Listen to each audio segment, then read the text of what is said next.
Hello and welcome back to A Slightly Twisted Female. I'm your host, Brittany RouXX. Sorry I'm so late. Okay, I'm gonna try my microphone one more time. If it doesn't work, I might need to do a help me buy a new microphone campaign here because I think that my microphone might be dead. And it's sad because was a nice microphone. But before we get into that, like, comment, subscribe, and I'm almost at 10,000 followers. So if you guys want to help me promote my channel and get me to 10K, that would be great. And then we can go up and up from there. I'm definitely shadow banned on YouTube. I tried to remonetize my channel. They say they won't monetize me because of hate speech, whatever, whatever. So yeah, we're going to have to depend on word of mouth. So I need your guys' help. I really appreciate it. If you would like to support the channel monetarily, it is Christmas time and that would be much appreciated. And to help me get a new microphone, you can send any cash donation to Venmo at ASlightlyTwistedFemale or CashApp at ASlightlyTwistedXX. Much appreciated. It allows me to keep doing this work, and we will, right now, this is winter time is kind of like a hiatus time for a lot of boots on the ground work, but we are planning a protest against Planned Parenthood, which is a big drug peddler of hormones, exogenous hormones, and other drugs to children and minors without parental consent. And we know that once you get them started on this pipeline, the chances are that they will continue down a road of medicalization and irreversible damage. So we will be, headed to their headquarters in New York City to let them know that we think that it is inhumane. It should be stopped. Hands off of our children. If you would like to join us and support us and show that we are here, we're paying attention, we know what you're doing, we're not going anywhere, please contact me to get involved, to join us. Anybody is welcome. We will be having a free speech for women event. We need men to stand with us. We need women to come and speak. People who want to cover the event through, if you have a blog or a YouTube channel, whatever the case may be, or even if you can't join us in person, but you would like to help in some way, there is so much that can be done behind the scenes during planning. So if you would like to be involved and to be added to the Signal group, send me an email at aslightlytwistedfemale@gmail.com. Again, this is for the protest Planned Parenthood based in New York City at their headquarters. I'm going to test my microphone real quick. Tell me if you guys how it sounds. Hold on for 1 second. Can you guys hear me? Does it sound okay? Testing, testing. Actually, while you guys do that,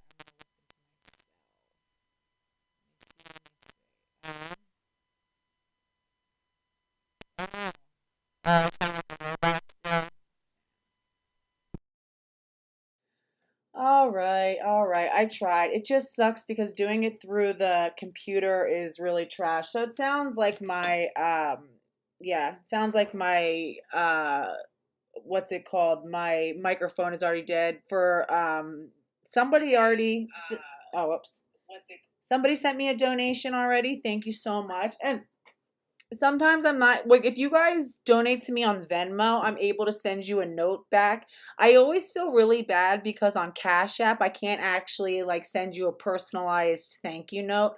Please know though, it really, really, really does mean so much to me. A lot, I know that you have every ability to just watch my content and, you're not, required to contribute anything. So, knowing that some of you actually take the time, take extra steps to go, hunt down my, payment platforms and to send me your own hard earned money really means a lot to me. And it's really how I'm able to continue doing this work, when I have children and other things and responsibilities. And I really love this community and I love continuing to make this work. And you guys supporting me in doing that is how I'm able to keep going and how I'm able to do boots on the ground work. So I really appreciate you guys. Thank you so much. Let me close this door. All right, so let's get into it. So, my lord is, let's see. Okay, yeah, the audio is better now. Good. Yeah, I know. I don't know what happened. It's my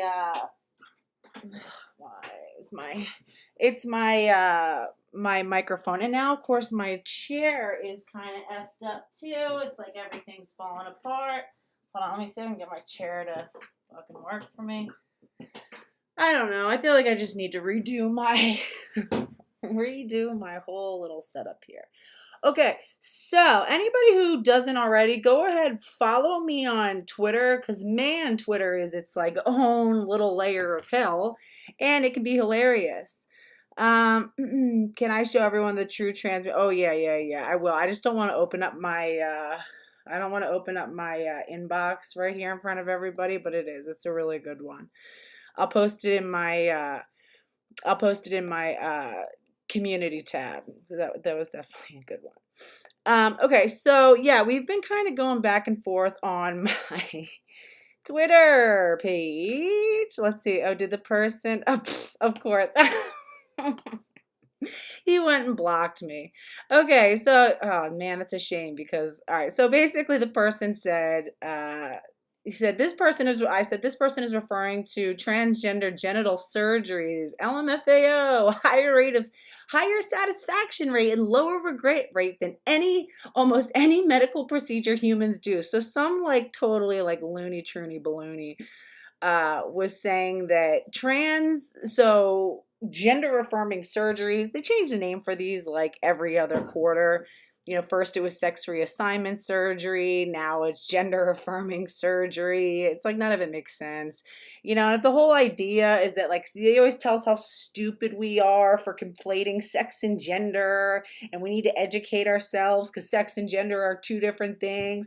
And it's like, okay, well, if that's true, then why are you like demanding and requiring that our tax dollars go towards funding you mutilating your genitals in the name of being trans? And if it has nothing to do with your sex, then why do you need to invert your penis, sir? Why do you need to get those breast implants? It's so insane to me that we're at a point in civilization and society where we are actually funding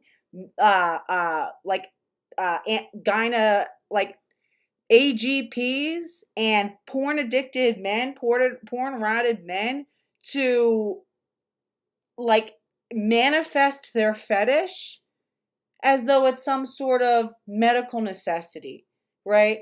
And I've talked about it before. We have so many different conditions that women are not being covered for.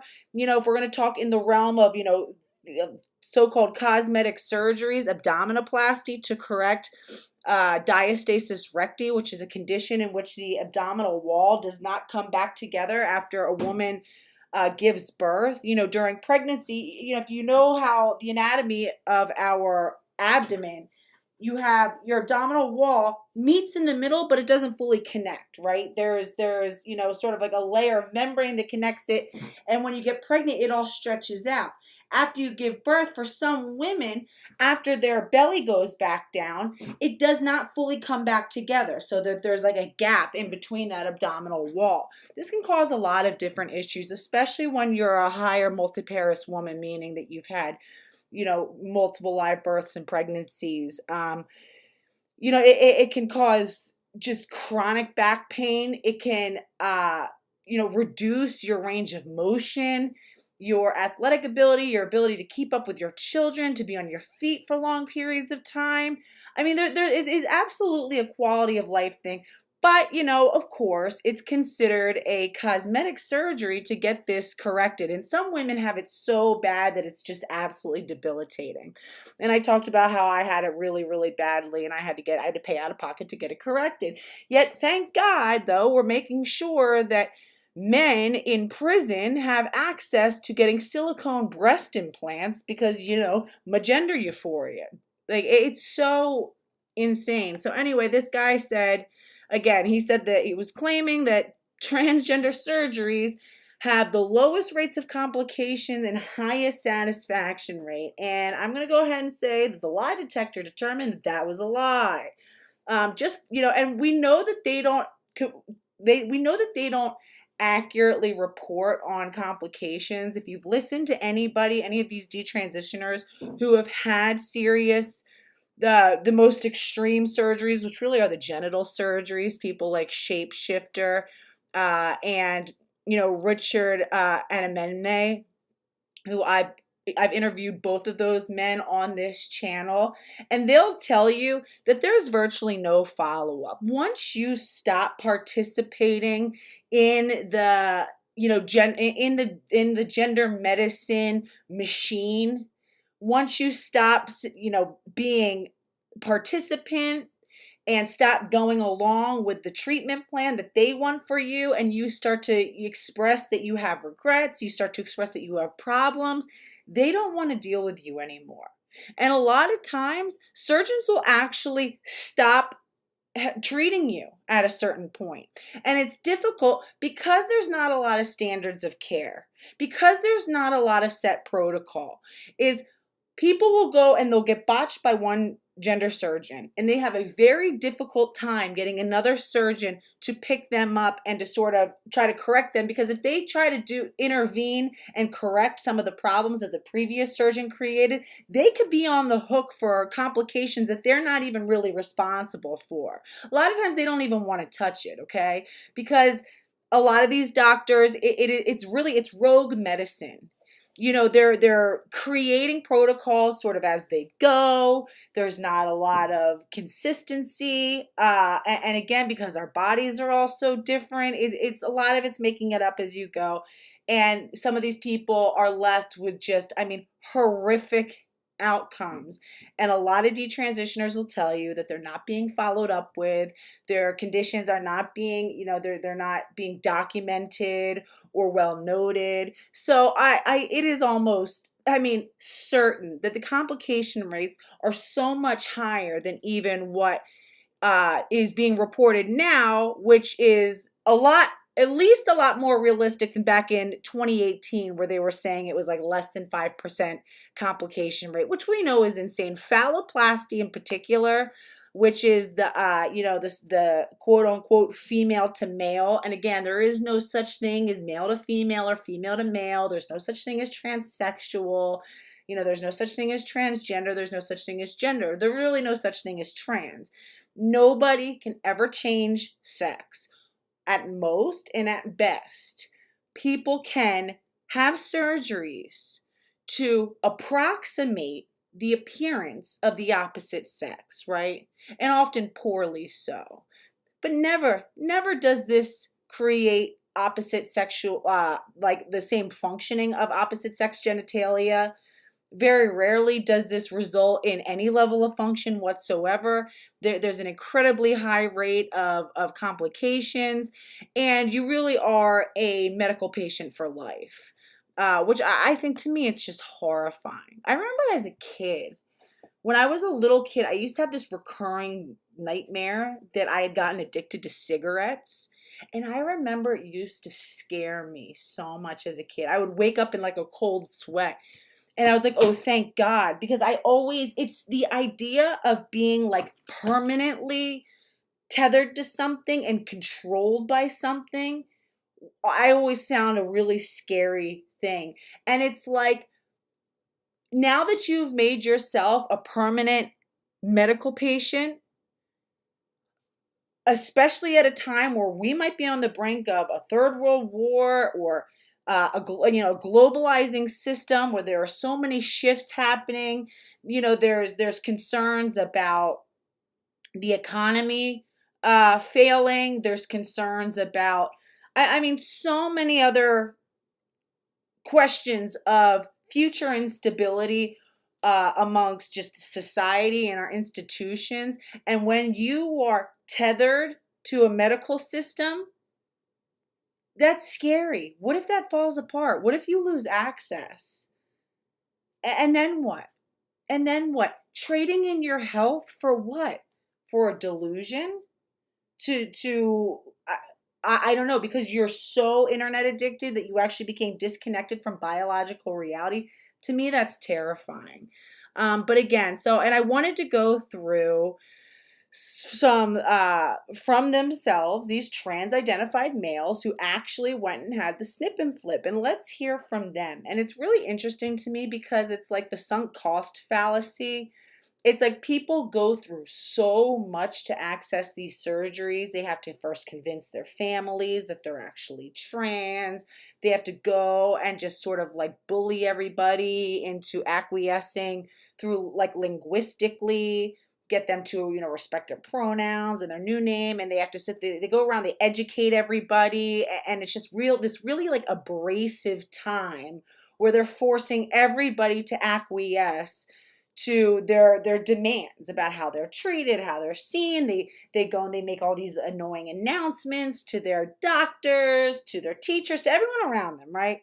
Which is already embarrassing to begin with. So then, fine, they kind of get through that, and then everyone knows that they're trans, whatever.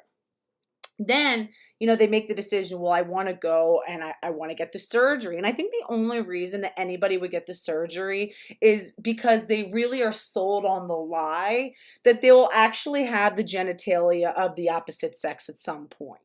Which is why I think terms like vaginoplasty, and I mean, maybe phalloplasty is more accurate than vaginoplasty. Vaginoplasty is actually a misnomer when we're talking about the so-called male to female approximation surgeries, because vaginoplasty requires a vagina, okay? Whereas when we're talking about an adult human male, there is no vagina to work with.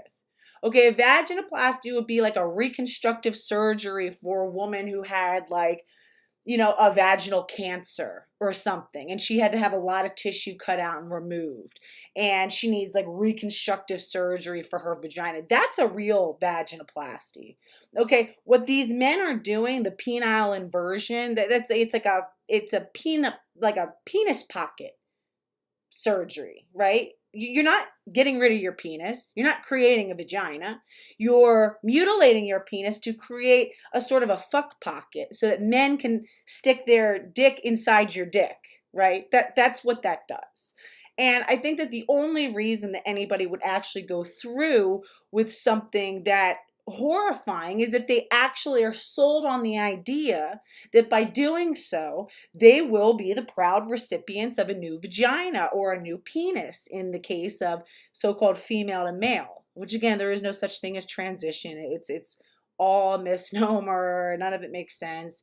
And I think that the horrifying reality sits in that not only do you not actually have a vagina, you just sort of have like a fuck pocket that's constantly trying to close because it's not supposed to be there. It doesn't function in any way that, a woman's vagina does.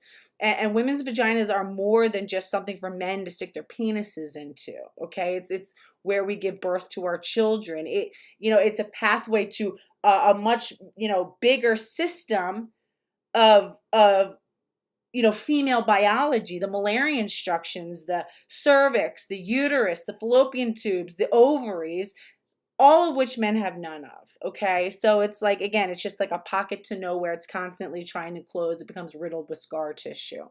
And I think that what happens is a lot of these men realize that they made a horrible mistake. And there's one of two things that happens. I think it's the cognitive dissonance can get so strong, and it's the sort of sunk cost fallacy. They put so much into demanding this. They had to go and do all the paperwork, tell everybody that's absolutely what they want. If they don't get it, they're afraid that they might unalive themselves, and tell story after story, and tell themselves story after story is why this is life-saving, why this is so necessary. They finally go through with it, and it's like they're supposed to finally have this big moment of happiness and fulfillment. And it's just sort of like, if you guys ever seen Christmas Vacation, where he goes to turn on the lights and everybody's all ready. It's like, drum roll, please. It's like, and he goes and he like turns the lights on and it doesn't work. And everybody's just like, and it's like the sound of the cymbals kind of crashing. That's what it's like. You realize, not only do I not have a vagina, but I now don't have a penis, and I don't have anything that functions, and I put, I've bullied everybody in my life to accept this and to help support it and help me pay for it and help me, heal. I've had to take time off of work, talking about like taking months off of work, having to travel. I mean, like just not functioning in society for a long period of time and making everyone around you sort of tailor their lives around what you want so that you can achieve this thing, and then realizing that it was all a big scam. And I think for a lot of people, that's a really, really hard pill to swallow. So rather than be honest and be like, you know what, this was an absolute mistake, they'll sit there and they'll double and triple down about how it was great and it doesn't matter that they don't really function sexually. They're just happy to have what they have. I mean, if you listen to these new trans identifying females, they all talk about like, no, I don't care that it doesn't work for sex. That's not what I wanted it for. All you guys care about is sex. I can stand to pee. I can stand to pee now, and that's why it's totally great, bro. I can walk into the men's bathroom and I can just stand and pee. Like for phalloplasty, that's the sort of like best case scenario of what you can expect that thing to do is stand and pee. So now you spent hundreds of thousands of dollars. Okay, you've taken off skin grafts off of your thigh or your forearm. You've had strictures. It's almost guaranteed that you're going to have some sort of revision surgery. And even these, gender butchers will admit that. They're like, oh yeah, no big deal. Most people will have to come back for some sort of a revision surgery, as if it's just like, yeah, of course you're going to have to, because of course none of this really works. And it's like people have to keep, the women who get this are so disconnected from reality and honestly so mentally ill, and they keep changing the goalposts about why they did it. Well, I just wanted to stand to pee, and well, I just wanted to have a thing, and they know that it was a horrible mistake.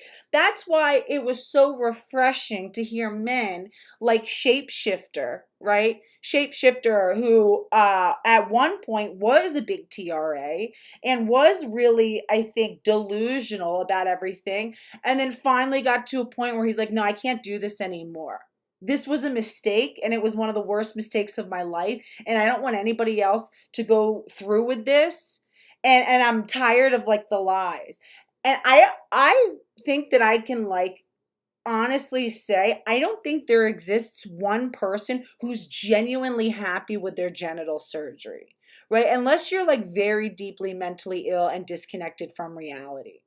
I think that people cope a lot. They come up with ways to sort of cope about why they made this, terrible investment decision that had virtually no return, and in fact had the opposite.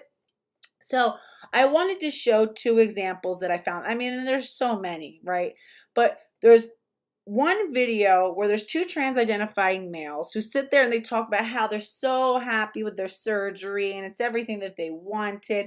And if you really listen closely and if you listen between the lines, you'll hear the true story, right? They're never going to be honest and say this is horrible, because also you have to understand a lot of these men got these surgeries to broaden and expand their sexual dating market. So as I know for a fact, it's really hard for some of these men to come up and be like, yeah, I genitally mutilated and I'm almost, I'm sexually non-functional, right? I mean, they don't want to sit there and tell that to future potential partners, okay? And so again, I think that's why I think it's really brave when people actually do step up here and tell the full truth. But even when you listen to the so-called success stories, you really listen between the lines, you can actually get the true story and sort of piece it together. And then there's somebody who talks about the complications. Then it's like the second group of people will talk about the complications, but they'll always start off with, and if anybody has seen my, my medical regret compilations, they always say the same things. I don't blame my surgeons. My surgeons were great. love my surgeons. They did everything right. It's not their fault. It's something to do with me and how I healed and my specific. And I don't want to discourage anybody from getting the surgeries. I still think that it's a wonderful idea because they're so well trained by this point by the trans cult about what to say and what not to say. And they know for a fact that by coming forward and exposing the reality of these surgeries, it's like this huge betrayal. And they know that they're risking their trans card and they're risking serious vitriolic backlash from the so-called trans community if they come clean about what these surgeries are actually like, right? So let's take a look at some of these. All right, this one's a short one, so we had to look at this one really quick because I think it's delusional. And I wanted to actually go through one day I want to go through this person's. This is who, and again, for anybody who's a parent, okay, if your child has a device and you're not paying close attention to it, just know that if you have, like middle school age children, these are the type of people that they're going to find online. And if you wouldn't leave your kid alone with this person in person, then you shouldn't be leaving them alone with them online.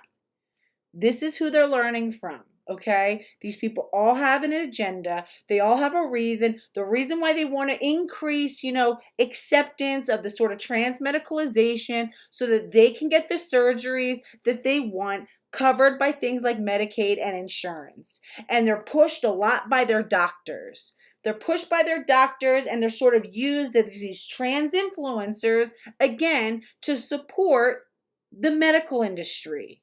Make no mistake, okay? These people are dangerous.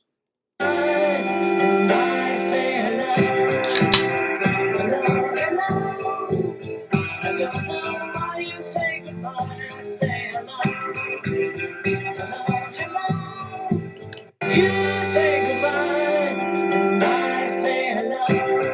Play it one more time. Hello, hello.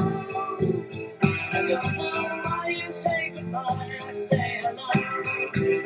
Hello, hello. It's like, it's so fake because they always have like the same sort of narrative. It's like the same generic narrative. Like, I was so unhappy and my parents didn't understand me and no one saw the real me. Oh, but then I went and I got this and now I'm the real me and I can live my best life. And they're showing all these clips of them happy and smiling and frolicking. And this is what's grooming young children. Okay, young kids who are uncomfortable in puberty, like, oh, surprise, surprise. Some kids are uncomfortable in their puberty. Some kids feel unseen. I thank God every day that I didn't have to grow up in a post-social media era. I was of the generation where you had to wait to get your college email address before you could join Facebook.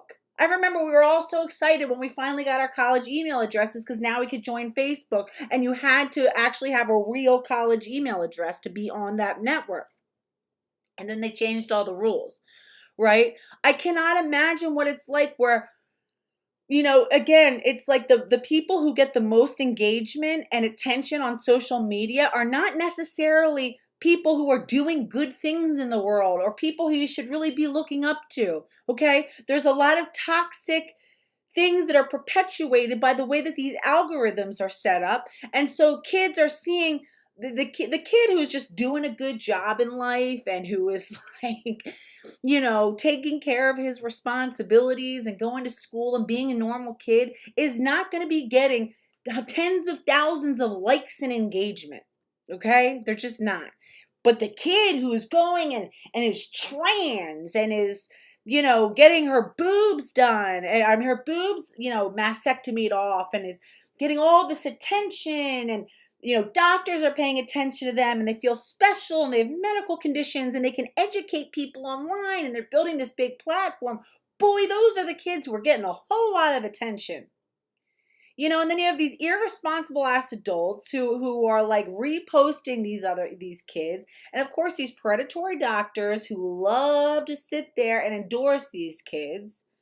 And so regular kids who just kind of feel like unseen, who are, having a difficult time with their bodies, who are going through a lot of changes, and they're seeing these other older kids who are acting like it's some magic bullet that, hey, I became trans and now I'm living my best life and I'm having all these friends. And you have all these idiots in the comments section who are all virtue signaling by being like, yes, you go, you're the best. Let's look at the comments section, okay?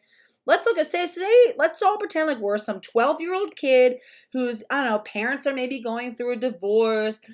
Maybe we have some, sexual trauma from when we were younger. We're going through puberty. Maybe the boy that we like doesn't like us. Whatever the case may be. Maybe we're dealing with some like internalized, some like emerging, feelings of homosexuality that is confusing to us, and whatever the case may be, right? We just feel like unseen in the world, not getting enough attention. And oh, here's this girl. Let's see how she manages it. Okay, great. She seems like she's having a great time. Like, let's see. Hold on.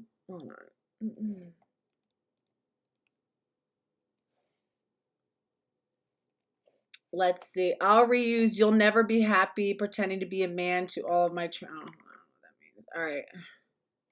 Okay, here we go. Yeah. This person says, I don't know who you are. I don't know anything about you. I just want you to know I'm very happy for you. Live your best life, man. Yeah. Oh, wow. So much like positive reinforcement and love bombing. Man, that sounds nice right about now. I'm a lonely kid going through a tough time. I don't know what I want for my future. I feel crippled. I have parents who are negligent, teachers who are negligent. Suzanne, people should people should be able to be themselves and be happy. I don't understand the mindset of anyone who doesn't believe that. It's sad. This is beautiful and inspiring. Yeah, no, Suzanne. Your happiness is infectious. What are you talking? This is a 60-second clip of even smaller clips all sort of jammed together where the person is just like showing themselves like frolicking around. This isn't but of course, kids don't understand that this isn't the real view of this person's life. A young lad full of energy, a smile that can light up a row of terraced houses, out here living the best life he can. You're doing fantastic, Noah. So kids are reading through all these like, wow, hey, this girl's getting a lot of attention. And, and especially when you're a kid who wants to be anybody but yourself, it's like you want to be anybody but you. Man, this sounds like a really compelling path. I was fucking miserable trying to be the girl my family wanted me to be. And now I'm transitioning and starting T in 2024. And that's another thing. It's like, when young women think that there's one way to be a woman and that you have all these sort of societal pressures. And well, hey, if I just transition to a man, then I don't need to do any of the things that they're telling me I have to do. And also, it's like school is hard. Trying to get into college is hard. I think one of the biggest mistakes is when we sell the lie to kids that everyone has to be super special and a superstar and, just unique and all this other stuff. And then when kids are just regular kids and they're of regular average intelligence and they're just average in general and they realize that they're not this massively spectacular, special, like of course every person is special and precious and every child is special and precious, right? But when it's like, we tell kids about how special and amazing and that, they are. And that's the most important thing is your true self and all this stuff. And it's like they realize that they're just sort of like average. It's like, well, here's one good way to sort of check out of life for a while and go be this extra special thing. Then you don't have to focus on school because you can put all of your energy and attention into this medical stuff. And then, you're healing for a while. You get to take prescription drugs. Everybody gets to serve you and be there for you. Like, of course. So you guys get the picture. You go, King. Seeing you so happy also makes me extremely happy. Infect others with your joy. What little kid would not want to receive these kind of comments? What little kid who doesn't feel seen, who doesn't feel appreciated, would not want to have just a boatload of these comments? You know, the people who have designed social media are not dumb. They're highly intelligent. They know how to get people coming back. They know how to stimulate engagement. They know how to get people drawn in and addicted. There's, it literally trains your brain to act in ways that's going to get the most engagement because you want to get that dopamine hit of the likes and the, love bombing. I swear, as a cis man, seeing transition montages and seeing the trans joy makes me so. Who wants to bet that in a year this person's going to be on the trans train right here? This one right here. I swear, as a cis man again, as a cis man who feels unseen, who has no real sex life or romantic prospects, seeing transition montages and seeing the trans joy makes me so happy. Let's see. Yeah, like, let's see. Yeah, his transition is insane and in a good way. Proud of him. My ultimate dream, trans joy. Like, for all the trans people out there, I'm so proud of you. Who's pretending? You're living. I never thought I'd say this about a YouTuber, but I hope my nephew turns out to be as great a guy as you, Noah. He's only 11, but you both seem to have the same sort of high energy, sarcasm, love for life, and smile. Bro, what? I hope my nephew turns out to be like you. What is special about this girl? I'm sorry, no offense, but like, why? Because she got on drugs? Because she went and, again, back in the day, I used to like want to get like, my like septum pierced so bad when I was like 15, and I wanted to get like tattoos and stuff. And I just wanted to be able, because I felt like it was my way of like taking ownership of my body and being mature. And it was like a mark of like adulthood and maturity. And like, once I got to make those decisions about my body, then it was like I was in charge of my life. Right. And that's how these kids feel. They get all these parents who are at their beck and call. So anyway, let's hop to this. I don't want to go too far off track because it's like one way to get a 5-minute trick. All right, so the title of this stream is called 2 Lies and a Truth. All right. I have surgery. This one's bad. Hold on. Let me see. Where is it? I gotta find it. Sorry, I brought up like a couple of these. Where are we? Not this one. Okay, yeah. Why we regret. So these are 2 trans-identified males who, I'm sorry, are like just really cringe. Trying so hard to give off the whole like Kim Kardashian thing. And this whole video is a cope about why they're so happy with their inverted penises, and it's just giving cope. So let's listen.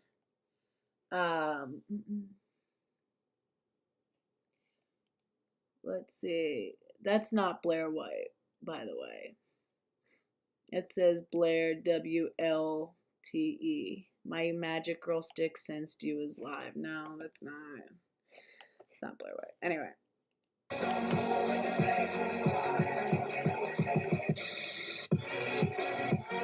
Hi, Ockers. Welcome to my channel, or welcome back to my motherfucking channel. If you guys are new, what the fuck is up? I'm Lila, the it girl give me, and this is my best friend, Miss Stassi Bell. What the fuck is up, hookers? Hookers, Bell Divas, and American Baddies. We have been getting so many requests to do kind of a little part 2 moment, trans Q&A. Me and Stas were born, men. Gratefully enough, I'm so happy to be able to say this. We both are fully transitioned and both have our vaginas done. Okay, so just to be clear, okay, both of these men are using some kind of like AI filter. I've seen other video, like me, this is what I look like, okay? No filter. This is literally just me using my my camera off of my web camera off of my computer. Okay, both of these guys have had like a ton of surgeries, but are also using a sort of like AI like video filter. I'll show you guys some like non-filtered video of them, and I can assure you it's a whole different ball game. So a lot of times when you have these like gamps who will run on like, yeah, these trans women look so much better than you, like, you know, cis women did it, like, bro, no, they're so over filtered. Like when you see them in real life, same thing with like Blair White. That's why he makes sure that there's so few candid photos or videos of him out there. It's like, and once you're really like there with them, you know, again, mannerisms, so many different things. So it's really hard to listen to the annoying mannerisms, like the way over the top performative stuff. It's really cringe. It's trying way too hard. Most women don't behave this way, but here we go. Snip, snip, and chop, chop. Believe it or not, a lot of trans people do not have the surgery. It's hard to get. There's a lot of risks, whatever. And we get so many fucking questions asking so many different inquiries. Yeah, like about what life, being trans in general, and also having a cooter done. So buckle the fuck up, get a snack, take a... For the record, it's like they can never say the word vagina. And I don't know if it's because part of them like knows that it's not actually a vagina. And it's like this sort of subconscious, like feeling stupid, saying something that they know is a lie. They always say like these really like dehumanizing, disgusting terms for vagina: cooter, coochie, cookie, like, you know, JJ. I'm sorry. And I cringe so hard when I hear adult women saying things like coochie, the JJ. Bro, if you can't say vagina, my daughters use the term vagina, vulva, clitoris. Like, grow up. Grow up. And it's because to these men, it's just an object. It's just like a fuck pocket. That's all that it is. There's no reverence around it. There's no respect. Your Barbie pocket. Fucking Dylan Mulvaney is so cringe. A shot on me, shot at you. Call your man. Shot at we. Get everything together because the dolls are currently here. The dolls are here. The girls are here. Let's try. And honestly, the Bob Bell divas are here. Come on, you Bob. So, 1, 2, 3. Compliment shower. I like your Bob. Makeup looks amazing with the pink outfit. Thank you. Looking like fucking Kylie and Stas in their matching tennis skirts. Your makeup looks amazing, actually. Thank you. Your tits look really good too. Body go on the tits. It looks really good. In the bank, please. Oh my god, thank you. So, first question, is it possible to have enough depth for intercourse? Also, do you recommend your surgeon? Absolutely. I think both of us, I've seen a lot of trans vaginas. I think both of us had a good surgeon. Some not so good. And is it possible to have enough depth? Yeah, it depends what you're working with, how big, you know, the dick is. Either a shower or a grower. Okay. So already the answer is no. He's like, yeah, it depends. Like, whoa.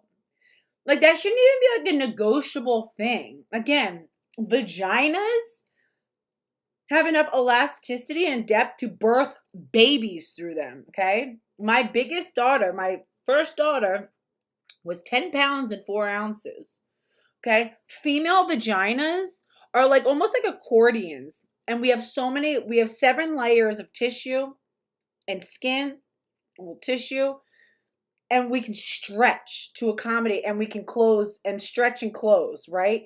And everybody thinks that like, oh, you know, childbirth and being pregnant will stretch your vagina out, and it you know, and it's so stretched and doesn't go back in. And also people who are so idiotic who think that like women who have a lot of sex means that they get loose pussy and like no walls and stuff. It's so difficult how little people understand about female anatomy and physiology. So in terms of like reduced sort of tightness in women has more to do with athleticism and muscle tone. It has everything to do with your pelvic floor tone. So having like reduced tightness has more to do with being overweight, with being having not enough muscle tone, you know, being sedentary, not working out, having pelvic floor issues, okay? Our bodies are meant to be elastic. They come back together. It has everything to do with your muscle tone and tightness and all that sort of stuff. That has more to do with like age and just being sedentary, okay? If you stay active, if you stay healthy, if you do muscle weight training, things like this. You work on your musculature. That's how you deal with things like vaginal tightness. It has nothing to do with no man's penis is gonna stretch a woman's vagina out that she has no walls. Okay, same thing with a baby. And this is what these men don't understand. Now, they don't understand that because their body is, their so-called vaginas, their inverted penises are so riddled with scar tissue. Again, it's inflammation plus stretching equals scar tissue. So when you have tissue that's inflamed and it's cut, so it's cutting, inflammation, and stretching results in scar tissue. Okay, it's so scarred up. It's so not what a vagina is. A vagina is meant to accommodate and to be able to, again, accommodate up to 10, 11-pound babies and then go right back to size. Our bodies are amazing. And they're all talking about like, well, maybe we can fit like a penis in it. Well, it depends on what you're doing.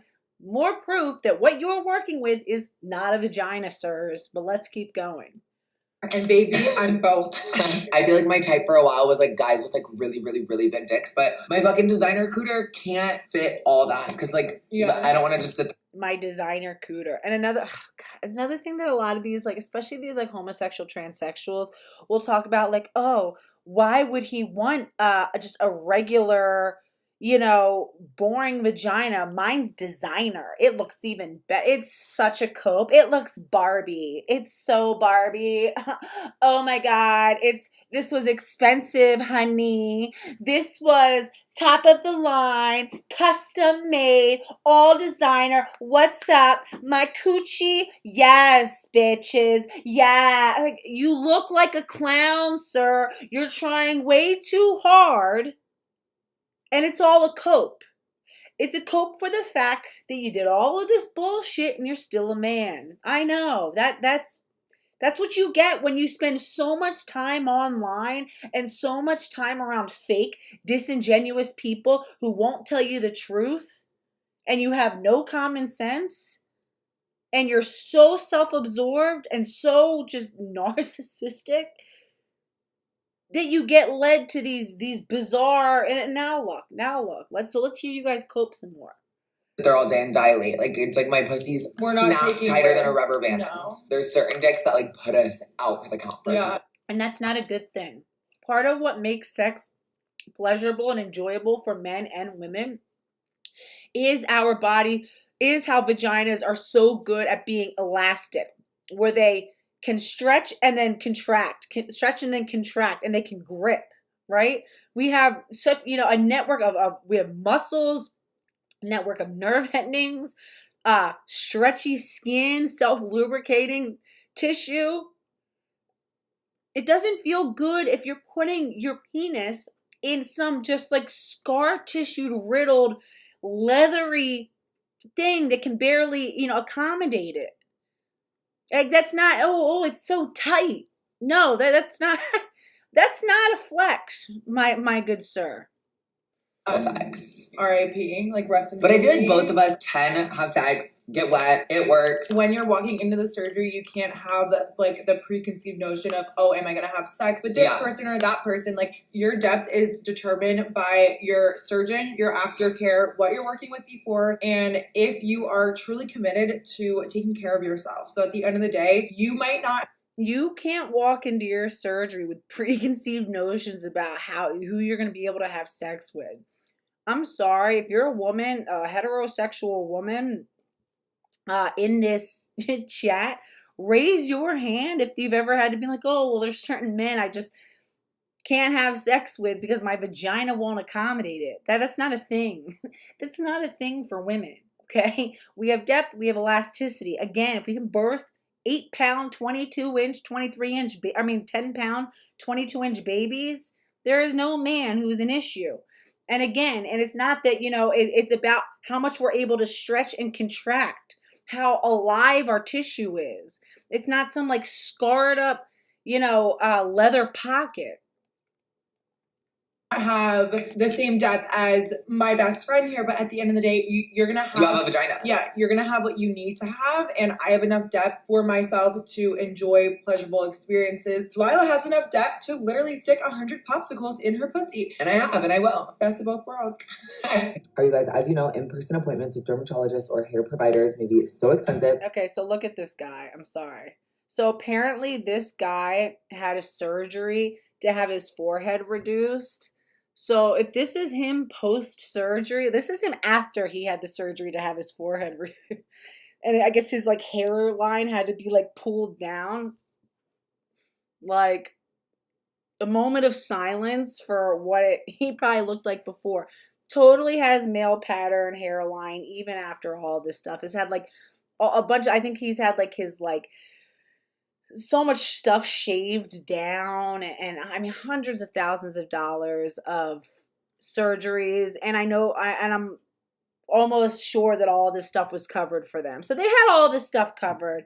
So meanwhile, they're not working, they're not contributing to society, they're not doing anything valuable, they're not, engaged in skills trainings, acquisition, academics, anything. No, they're dedicating their lives to just getting a whole bunch of surgeries and just this like vanity project. And it's all being covered. It's all being covered by your tax dollars. Aren't you glad? This is after the forehead reduction surgery.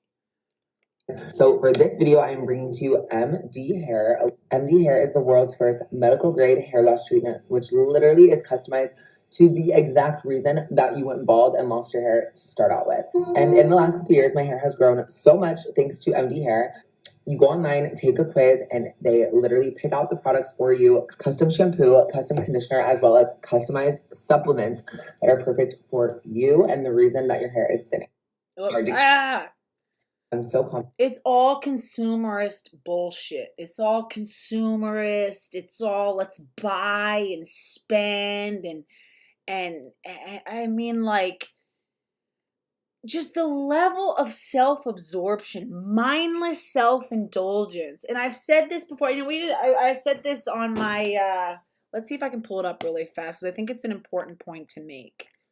Where is it? This guy. Where is it? Okay, yeah, so somebody had commented on my channel, and I had to respond to it because it's like, I get really tired of this whole narrative too.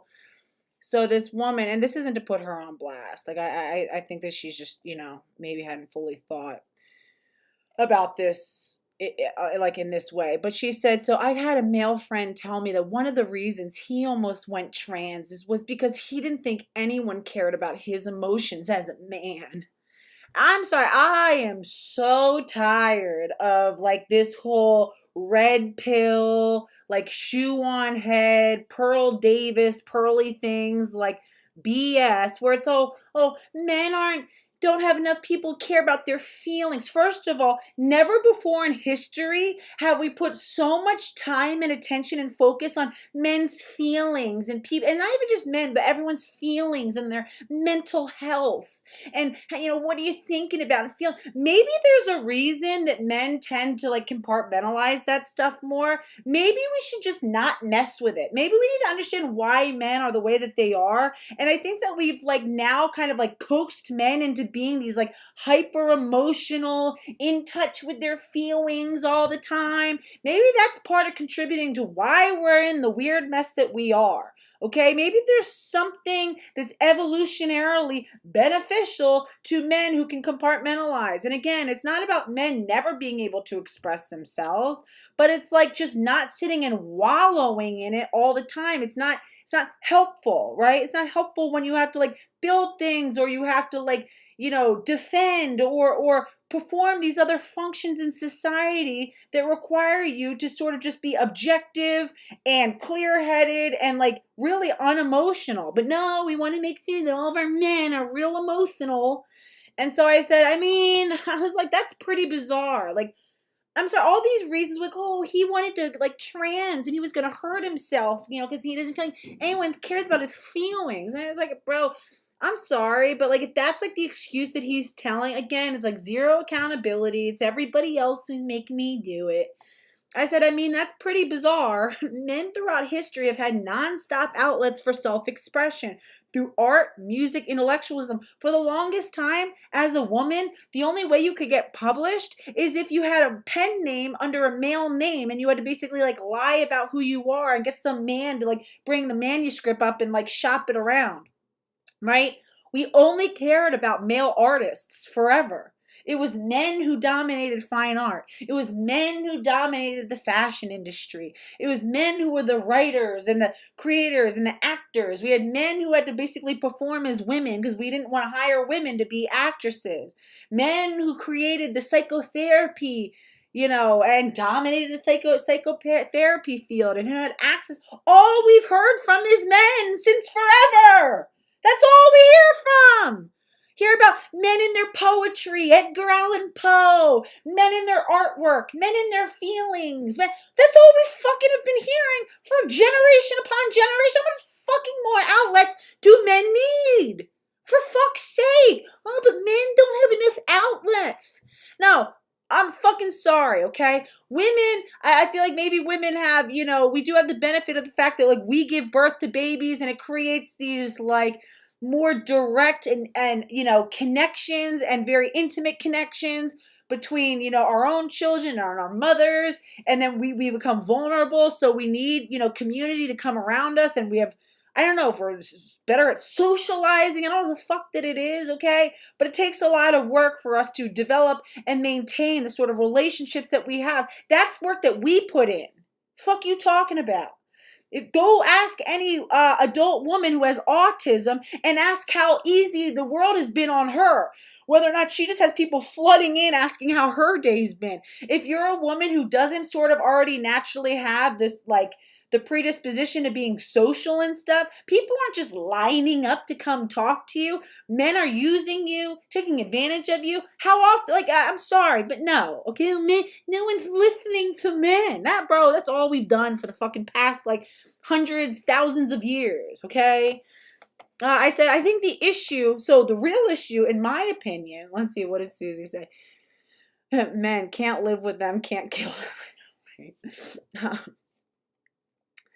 Yeah, exactly. I'm an adult woman with autism. I literally wasn't diagnosed until 27 because women's symptoms were ignored. Also, how about the fact that black women are dying in childbirth at insane levels because black women, their pain is totally ignored. This whole idea that, black women should be able to handle pain in different ways. And when they express themselves, they're ignored. Women bodies aren't even studied where they apply men's research on men's bodies to women to make decisions for women. So I'm sorry. No, all of the focus has been on about like what men need and goo. Like, bro, shut up. It says, I think the issue is how idle modern women, I'm sorry. I said, I mean, that's pretty bizarre. So she said, I've had a male friend tell me that one of the reasons he almost went trans was because he didn't think anyone cared about his emotions as a man. Also, like, sir, like, have you been in service to other people lately? Maybe why don't you like do things for other people and then maybe they'll care about you back. That's typically how that works. You don't just sit around like, oh, who's gonna care about me as a man? I said, I mean, that's pretty bizarre. Men throughout history have had nonstop outlets for self-expression through art, music, intellectualism. We've heard from men pretty nonstop, almost like exclusively. I said, I think the issue is how idle modern people are. When people don't have enough in their life to make you feel useful and fulfilled, they often begin to ruminate on obsessive thoughts. And for some, those obsessive thoughts are overly self-absorbed.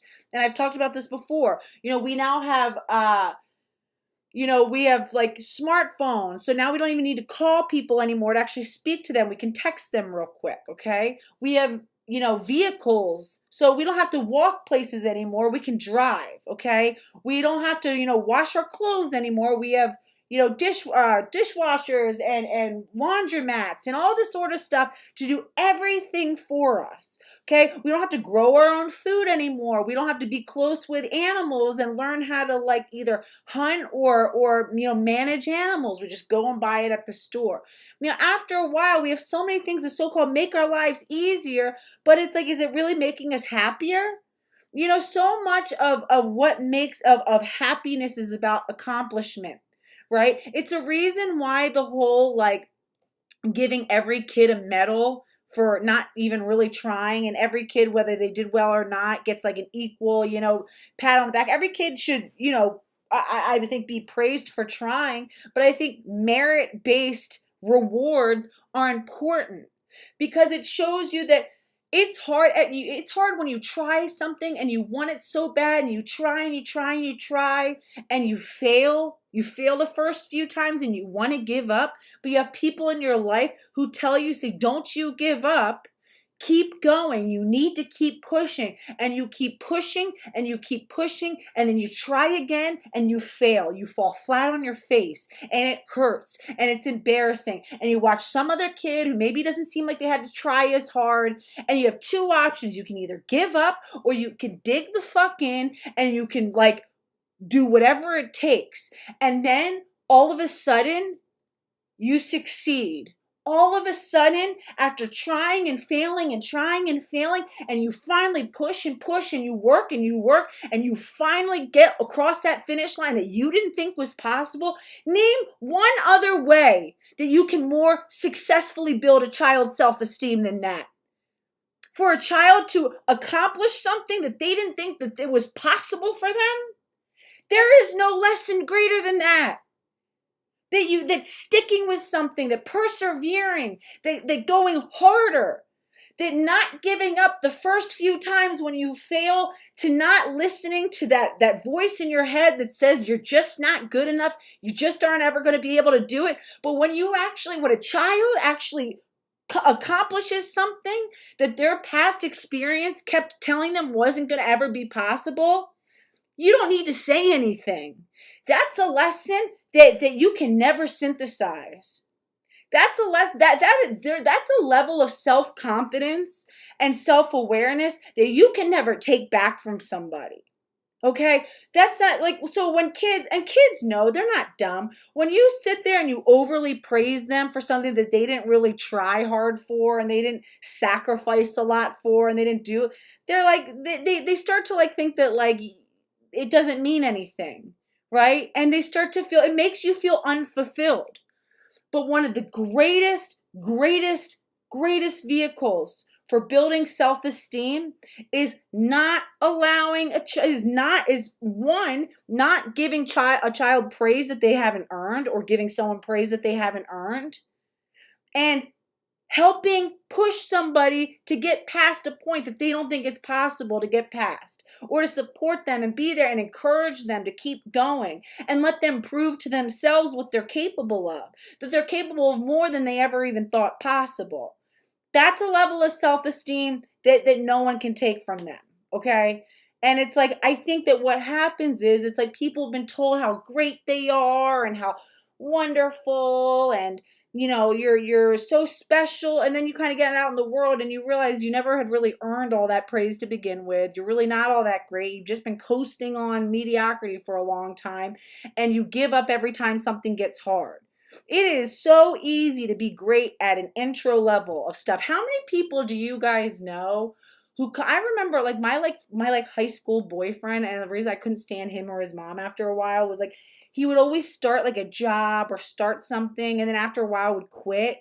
And his mom would always make excuses for him, like, oh, it just wasn't for him, or the people just wasn't a good fit, and it's like, no, after a while, it was like, no, it's because it's always easy to start something new, but once it gets a little bit challenging, once it required you to really like dig in, it's like, it was easier just to quit and go start again somewhere else. rather than to like fall down and get back up and fall down and get back up and fall down and get back up and keep fucking trying and scrap and grind and do whatever it takes and be uncomfortable and deal with the sort of shame of failure, deal with the pain of failure. And that's what makes the success taste so much sweeter. And it's like when we just sort of enable people to just like, oh, well, it just wasn't for you. And bro, no, you got to keep going. It's not going to be easy. I told my oldest son drives me crazy on this because they thought he was like, they had him in like special ed for like a while. And until finally one of his teachers was like, can we get his like IQ tested? And it was some teacher pushed for it. They did like a big IQ, like a really like comprehensive like IQ test over several weeks. And they found out he actually has like a very high IQ. He's just like super lazy with stuff. And I told him, and I said, I remember he even like gave me this speech like not that long ago. I was like, why are you not doing the work that you're supposed to be doing? He's like, well, I'm smart. Then I was like, bro, nobody gives a shit about that. I was like, nobody gives a shit. I was like, do you know how many people are in Mensa and who are like driving trucks and like have nothing going on in their life? Oh, but they have some like super rare high IQ. I said, it doesn't matter because at the end of the day, it'll be the kid who has like a mediocre IQ, but who has the self-discipline and the determination and the drive and the desire to like really succeed, who's going to inherit the world and all the things that he wants in it. I said, potential. No one gives a shit about potential. Okay? And no offense, but the fact that you were given this like gift of intellectualism that is so rare and to not utilize it and take it to its like furthest reach, it's just a spit in the face of everything that you were given. The world doesn't care. They care about what, you're still going to have to work. You can't just coast on like natural ability. That only lasts for so long. You're going to have to dig in. You're going to have to like put in the blood, sweat, and tears with it. And thank God every day that you were given the extra leg up of having, having a beautiful brain. But it's not like you just don't get to do anything now. And I said people today have more emphasis placed on emotional well-being than ever before, and yet here we are, more lonely, more depressed, more dysfunctional, less healthy, more overweight, more narcissistic than ever before. So me thinks that, quote, people don't care about men's feelings enough is that they, and we as a society, have become so idle and so self-absorbed more than ever before in human history, and we are deeply unhappy as a result. And it's like, at the end of the day, it's like happiness is not this whole idea of like finding your highest self and becoming your true self is like the key to like happiness. No, it's not. The fuck it's not. Being in service to other people is happiness. Sacrificing and pushing yourself and killing yourself for a goal that starts to feel like it'll never be possible, but refusing to give up. And then finally achieving that thing, that's true happiness. Doing things for other people, investing your gifts, your intelligence, your health, your youth into making the world a better place for other people, that's happiness. This whole like, I need to find my true self. I need to be like authentic to me. It's so like self-absorbed. And it's like, oh, we've put more emphasis on this hyper-individualism than we ever before in society, and everybody's fucking miserable. Everybody's miserable. Kids are doing drugs. People are unaliving themselves. Marriages are falling apart. I mean, attachment disorders are through the roof between mother and children. I mean, we're in a real crisis here. Maybe we need less emphasis on the self and the individual and more about selflessness. It's like, for fuck's sake. All right, anyway, sorry for the tangent. My oldest son is like, he's like me reincarnated. He really is. If like God is real and is like punishing me for any time I was a little shithead, He is. He's so bright and he's so stubborn. And again, like they found, so the worst thing that they could have done was tell this kid that he has an exceptional IQ. I swear to God. I actually wish that they still like had him believing that he was like slow. Because it's like, then it was like, oh, I don't need to do anything now. I was like, bro, you got me so fucked up. Like, nobody cares. Like, really, nobody cares. It's literally just a number on a paper, because if you're not going to actually take that gift and like have the humility and the self-discipline to like manifest it into something, then it doesn't matter, And he's like, he's a really good kid. He does like a lot.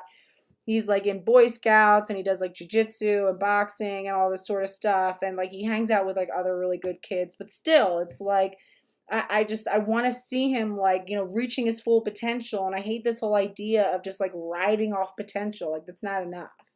You got to actually like make something out of it. So sad and depressed. And then I found MD Hair, and thank God this video is sponsored by them, so I can tell you guys how much I love them and how life-changing it has been for me. Another one of the 5,000 reasons that I love MD Hair and support them literally until the day I die is because when you take the hair quiz online, you are required to upload a photo of your scalp, and so many people analyze that photo, AI technology, which is so crazy that they're able to literally analyze your scalp. And another reason I love MD Hair is because it's not just a bunch of mumbo jumbo thrown into a bottle telling you that it's going to make your hair. So this is him even still with like filters. So I can assure anybody's like, oh wow, like, he looks really good at no. It's like they're just masters of deception. Like that's it and that's all. They don't really look like any of this. Thicker. It literally has more than 100 research-based medical and Karen Davis, and it's such an important thing, like as a parent and for teachers. So Karen Davis says no one cares about potential past 4th grade. No one cares about grades once you get out of school. You can't do the job. Qualifications don't matter. Exactly. And it's like, yeah, so many people who think like, oh, just because I got into a good school. And then you see these kids who it's like they came from like humble backgrounds, hardworking families who families could really only pay for them to go to like a state school or whatever and had to take out the loans, and it's like has this like humble sense of self, ends up far exceeding what some of these other kids accomplish who have been told how great they are, and their parents are real successful and rich and all this sort of other stuff, and they felt like they could coast off of other people's accomplishments. And it's like, I don't, and I want my kids to like know that like, no, you've got to participate. You've got to create value for yourself. You are valuable and you are deserving and you are worthy, which is why you need to now work hard in the world. Okay. Like you're worth like investing in yourself, and I'm not going to sit there and high five you for being mediocre I remember I had to go in. I remember it was last year. He's been in advanced math since 1st grade. Sorry, this is another quick tangent. Both of my boys have been in the highest level math class since they were little. And my oldest son has always been trying to, even when my oldest son was like otherwise in like all these like special ed classes, they always had him in high math. And I remember since then has always been trying to get himself dropped down. I'm always like, no. And I remember I had one of his teachers his math teacher, asked to have a meeting with me last year. And she was like, your son has been talking about like he's wants to consider, maybe dropping down a level. And she doesn't know that I've been dealing with this with him for like a while. And I already like immediately kind of rolled my eyes. And she's like, and I just wanted to see what your thoughts are, if that's something that he wants to consider. And I was like, let me ask you a question. I was like, does my son seem like he's putting like 110% of himself into work? She's like, well, no, I do see him kind of like not paying attention sometimes. And I was like, okay, has he turned in 100% of his homework? She goes, well, no, he's got a few missing assignments. I was like, okay. I was like, do you think he's capable of doing better than he's doing? She goes, well, I do. I think that, there's definitely some motivation. I was like, all right, so let me ask you a question. What message? And I was like nice to her and stuff, but I was like, and I understand that like, he's new to you and all this sort of stuff. But I was like, what message genuinely do you think that you and I, me as his mother, you as his teacher, would be sending to this child if I agreed to let him drop down because he doesn't want to keep up with the work, right? Like, to me, that would be telling him that the world is going to tailor itself to how much or how little you feel like working. And I said, here's my thing.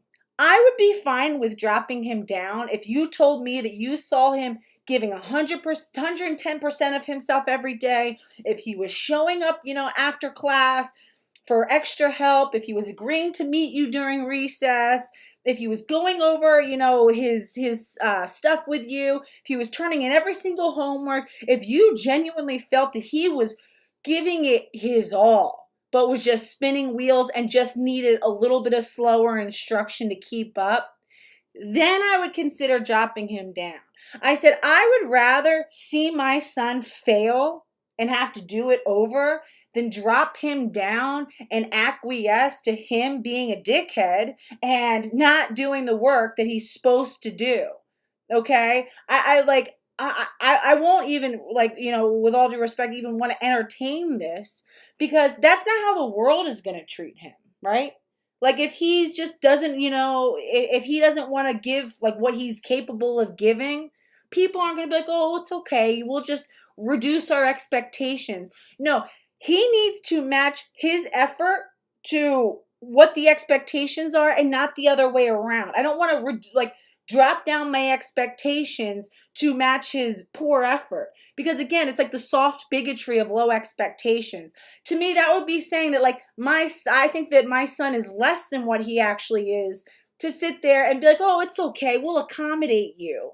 We'll accommodate you. And it's just going to make him manipulative. I can control the adults around me by just not trying. I can get rewarded by not putting in the effort that I'm supposed to be putting in. I can blow off homeworks and blow off, studying and giving 100%, and you guys will just, slow everything down from me. I was like, fuck no, let him fail. Period. Let him fail. He wants to fuck around, let him fail. Did he fail? No. I told him, I said, I'm not fucking playing with you. And it's like, he's a little older, and maybe I do curse at him a little bit. But it's all good. He's really mature. And I was like, bro, I don't care. You want to go out with an F, that's on you. But also know that the kids that you hang around with, and thank God, care about school. All of your friends take school seriously. I can promise you, there is not one child that you chill with in your friend group who's going to think it's cool that you're fucking failing out of math or that you're fucking up this bad. Right? So, no one's going to be like, yeah, bro, sweet. Yeah, fuck math, bro. That's what's up. No, they're all going to be like, oh, maybe we need to distance ourselves, until you can get your shit together, because everybody knows that who you spend time with, kind of rubs off onto you. And I was like, and you're totally disrespecting yourself. You're disrespecting me. You're disrespecting your teachers. And you're disrespecting the fact that you go to a really great fucking school. I said, you know how many kids would do? I said, do you understand? Do you make Indian kids that we have parents who are immigrants from India who are jamming their entire families into these tiny little shitty apartments just to get their kids into this school district because they understand that education is everything? They could have gotten a much bigger property and had so much more in a different school district that had a shithole school system. But no, it's you're just spitting in the face of people who are literally giving their lives to give their kids these opportunities. But you don't give a fuck. Yeah, who cares? I'll just coast on fumes. I was like, no, you got me fucked up. And I was just like, yeah, I don't care what time you go to bed. And then it's I had to start monitoring all of his shit and taking away his phone. And which is bad, bro. I was like, I really don't give a shit. You can never see that phone again as long as I could not possibly care less about this goddamn phone or whatever the fuck. I even hate that he had one. It was my dad gave it to him, and I was like, all right. And then I found out he's really good at technology, so he was getting around my parental controls. I was like, yeah, no, we're done. And he's doing a lot better this year. But I was like, I'm not dropping you. No. No, and I was like, with all due respect, and I was like, I know that he's like kind of good at talking circles around people, but like, thank God I know him well enough. I was like, we're not dropping him down. I said, fail him. Fail him before you drop him down. Fail him and make him do the class. I don't care if he's 25 and still in this class. Fail him as many times as you need to fail him until he bucks the fuck up and figures it out. But anyway. And he did. So. Botanical, which y'all know I don't even know big words. And then this is the custom shampoo and conditioner that I use every single time that I get in the shower. And then these supplements that I take every single day. Literally, I take them more than I drink water at this point. So this is the customized hair serum, which helps pretty much just restore your hair and help create thicker hair. These two products are absolutely my ride or die. I would not be anything without them. The serum I use every single night before I go to bed. Also, the supplements, these just give my hair and my scalp a routine.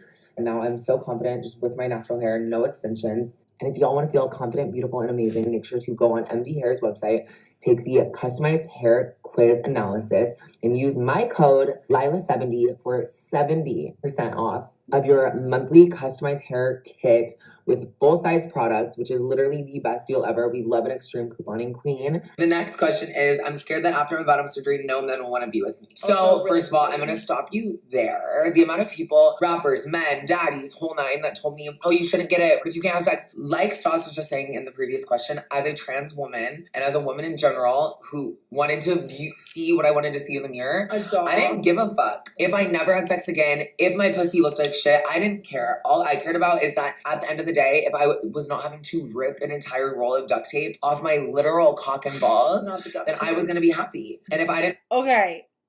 I don't care if I never have sex. I'm sorry. This just goes to show how heavily groomed I think some of these gay... I feel like you have like the two types of gay men, and we talk about this a lot.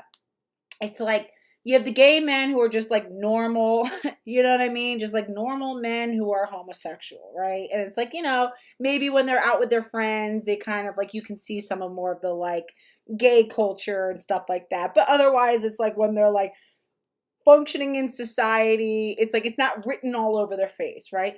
Then you have the gay men who are like super performative. They like, it defines their entire personality and their identity, and they're constantly performing. And I feel like on the one hand, it's like you have men who are just homosexual. And then I feel like you have men who literally I feel like a combination of factors, like maybe they're homosexual, but I also feel like either through a combination of like grooming or sexual trauma, and people don't like to talk about this as being an influence, but I'm sorry, but I've seen enough of these now where a lot of these gay men have sexual assault and trauma in their history, and it's like it makes them feel like their whole job in life is to now be like a sex receptacle for men, right? And it's like, so they live their lives around pleasing men, and there's a lot of women who do it too. I mean, they're not worried about their own pleasure sexually, as long as they can get their man off, as long as they can attract the men that they want, as long as, you know what I mean, they can be like basically a sex receptacle for male sexuality. That's the goal for them. And it's so sad. And it's like, so these men are basically like, I don't care. And I also feel like, I'm sure if we had heard the interview before they got these surgeries, they wouldn't have said it like this. I don't think that they realized how bad it was going to be. And I think what we find is that a lot of the genitals, the post-operative genitals of trans-identifying people, the so-called like gender affirmation surgeries or the sex reassignment surgeries, really rendered their genitals unusable. Which is why you have the trans-identified females who will sit there and talk about how the biggest win for them is if they can stand to pee, right? They're not even talking anymore. I'm sorry. If anybody can go on Pornhub and find even one video example of a trans-identified female who's able to use her phalloplasty in sex, please email me the link, okay? And I will come and do like a public like retraction or whatever. Okay, I've seen some with metoidioplasty where like it basically like pulls their clitoris out to make like a micro penis. But in terms of the actual phalloplasty, I have never seen that one example of it being used sexually. And I'm sorry, if any of them worked, there's definitely a market somewhere for that porn. The fact that we don't see any of it anywhere tells me enough, okay? The same, there's like, again, I know at least there's more examples of trans-identified males in porn who are post-operative, but again, it's not even a whole lot, because I think it genuinely renders people basically non-functional. And I know that for Richard Adamene, he said that he got to the point he just stopped dilating after he became like so like disillusioned by what he did to himself. He was like, I just stopped dilating and it's now completely closed up. Like I can't put anything in it. The body always wants to heal. Okay, men are not supposed to have a cavity there. Okay, they're not supposed to have a cavity. They create an artificial cavity using tissues that are cut, that are refashioned, that are stretched, that are inflamed, that cause scar tissue, and it's constantly trying to close, and they have to constantly battle it. You talk to, shapeshifter, you got to constantly battle it by, dilating. I think somebody was saying that by the time they made it home from the hospital, they had already lost like 2 inches of depth. They're constantly losing depth. They're not even, men are not even able to, the whole point of it, which is really they're just supposed to make themselves into a fuck pocket for men to enjoy, doesn't even do what it's supposed to do.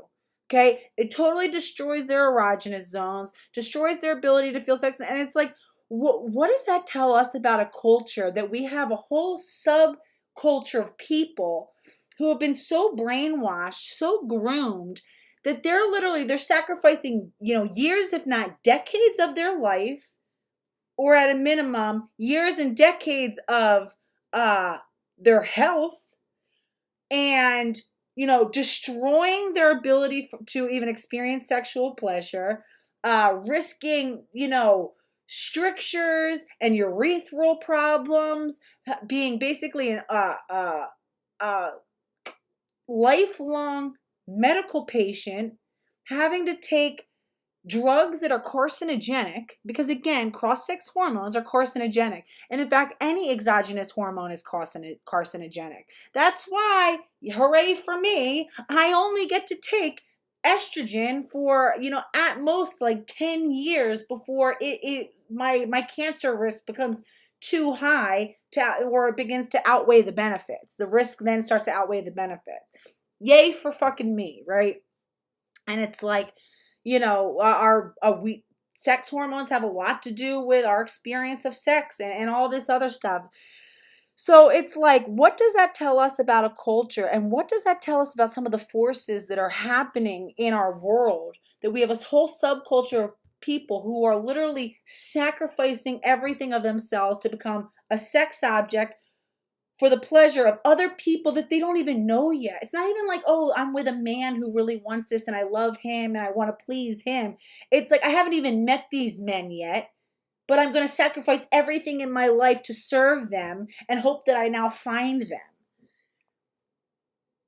Like that, I'm sorry, to me, that tells us that we're a society that is so chronically online, so chronically technology dependent, so chronically disconnected from our bodies and ourselves, that it's like we don't even know who we are anymore.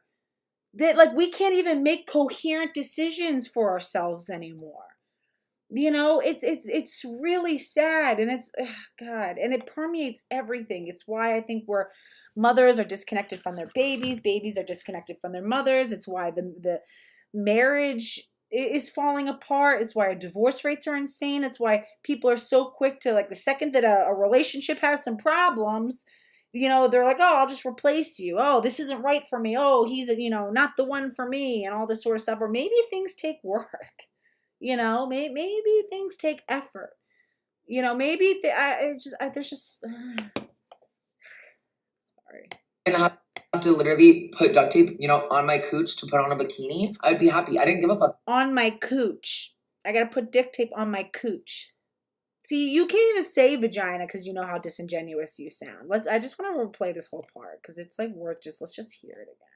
I take the customized hair. No one cares, bro. We don't have those issues. We don't have male pattern baldness, so that's a you problem. the best deal ever. We love an extreme couponing queen. The next question is, I'm scared that after my bottom surgery, no men will want to be with me. So first of all, I'm going to stop you there. The amount of people, rappers. Yeah, Mandy says totally destroys, like Mandy says it's not always true. Some can still orgasm.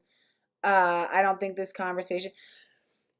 Yeah, I know Shapeshifter talks about being able to orgasm, but like a lot of them can't. And he said that it's most certainly not the same, right? And the fact that there's even a risk of like completely destroying it. And also, that's for now. I mean, again, you know, even if you can initially orgasm, you also have to understand scar tissue gets worse over time, right? Scar tissue, and especially again, our vaginas are meant to stretch and to accommodate, okay? When you have skin that is not meant to stretch and you've cut it and it's become, you know, it's dealt with inflammation and you're stretching it, moving it, you're going to only accumulate more and more scar tissue, right? And I just like, you know, that plus the orchiectomy, which is the removal of the testicles.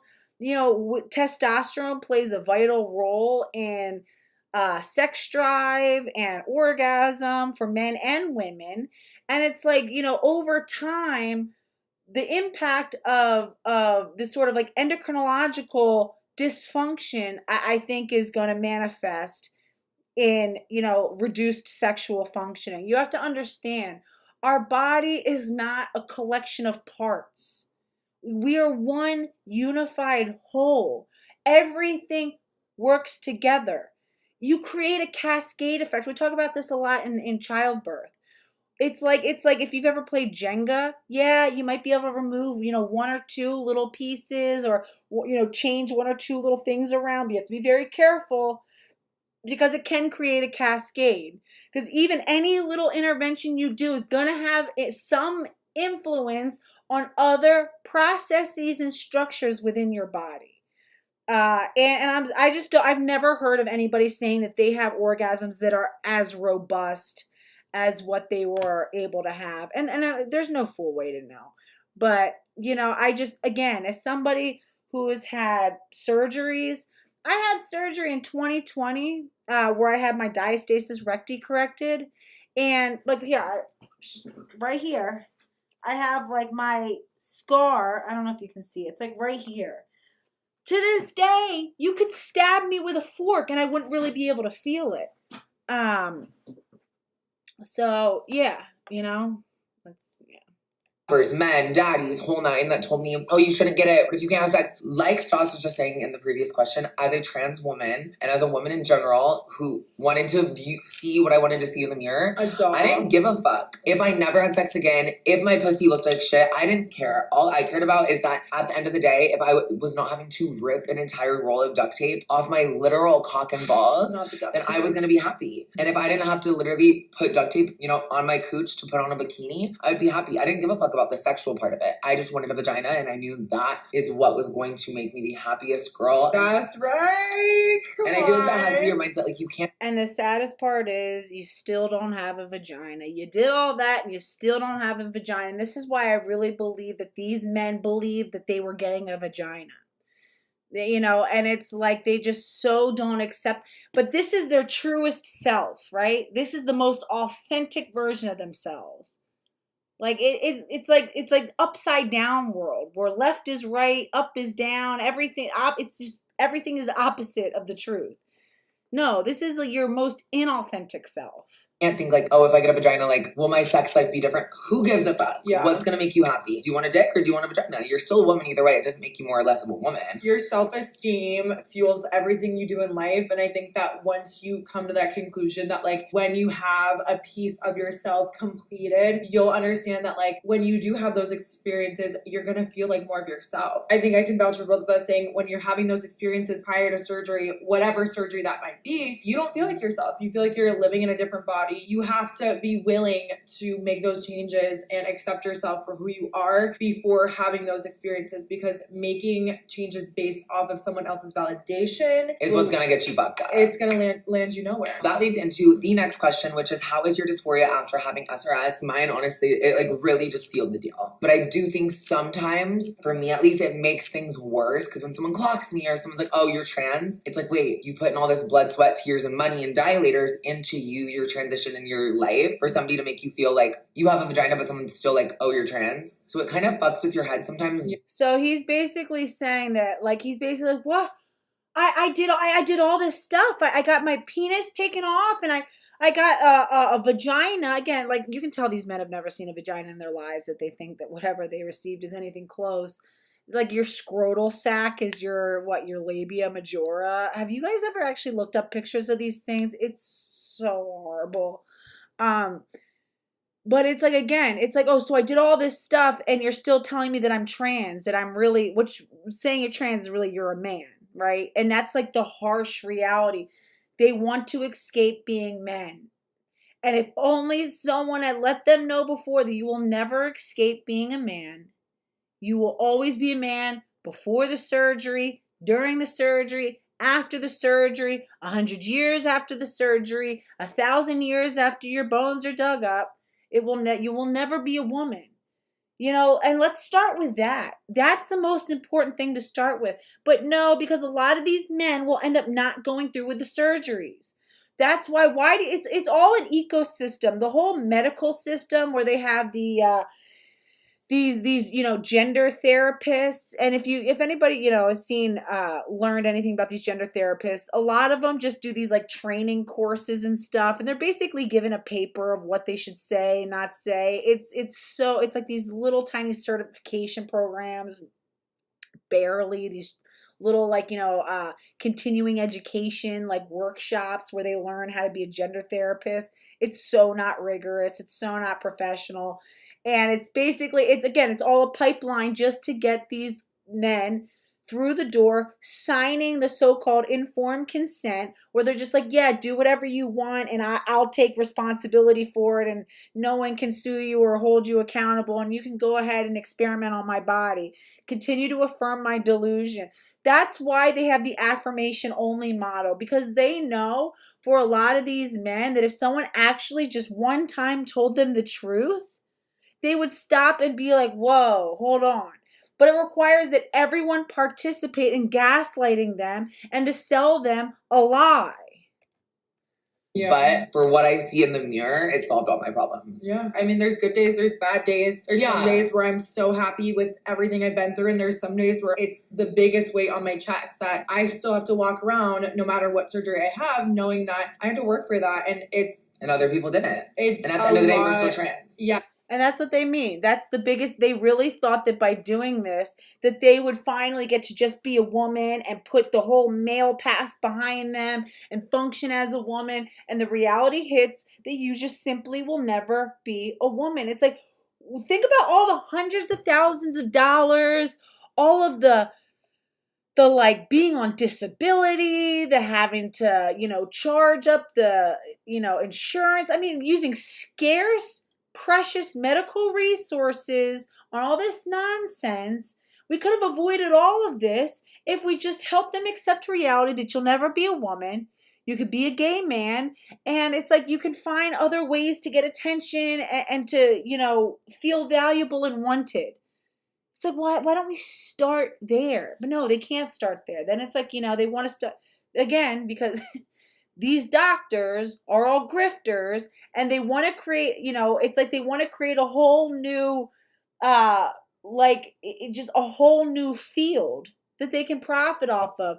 The pharmaceutical companies benefit, the doctors benefit. Of course, Joe Biden is all in for it because he sees it as a way to stimulate the economy. And it's like, oh, these people are mentally ill anyway, and it kind of kills two birds with one stone, because then we can sterilize them, and then we'll hook them up to the medical engine for the rest of their lives, and it's a win-win for everybody. Yeah, it's a lot of mental strife, but I think at the end of the day, it's like I can recognize strength before anything. And I know that like not a lot of these bitches and hoes and lollygaggers can do any of this bullshit that I've been through. They don't have it in them. And baby, I'm getting it put in me.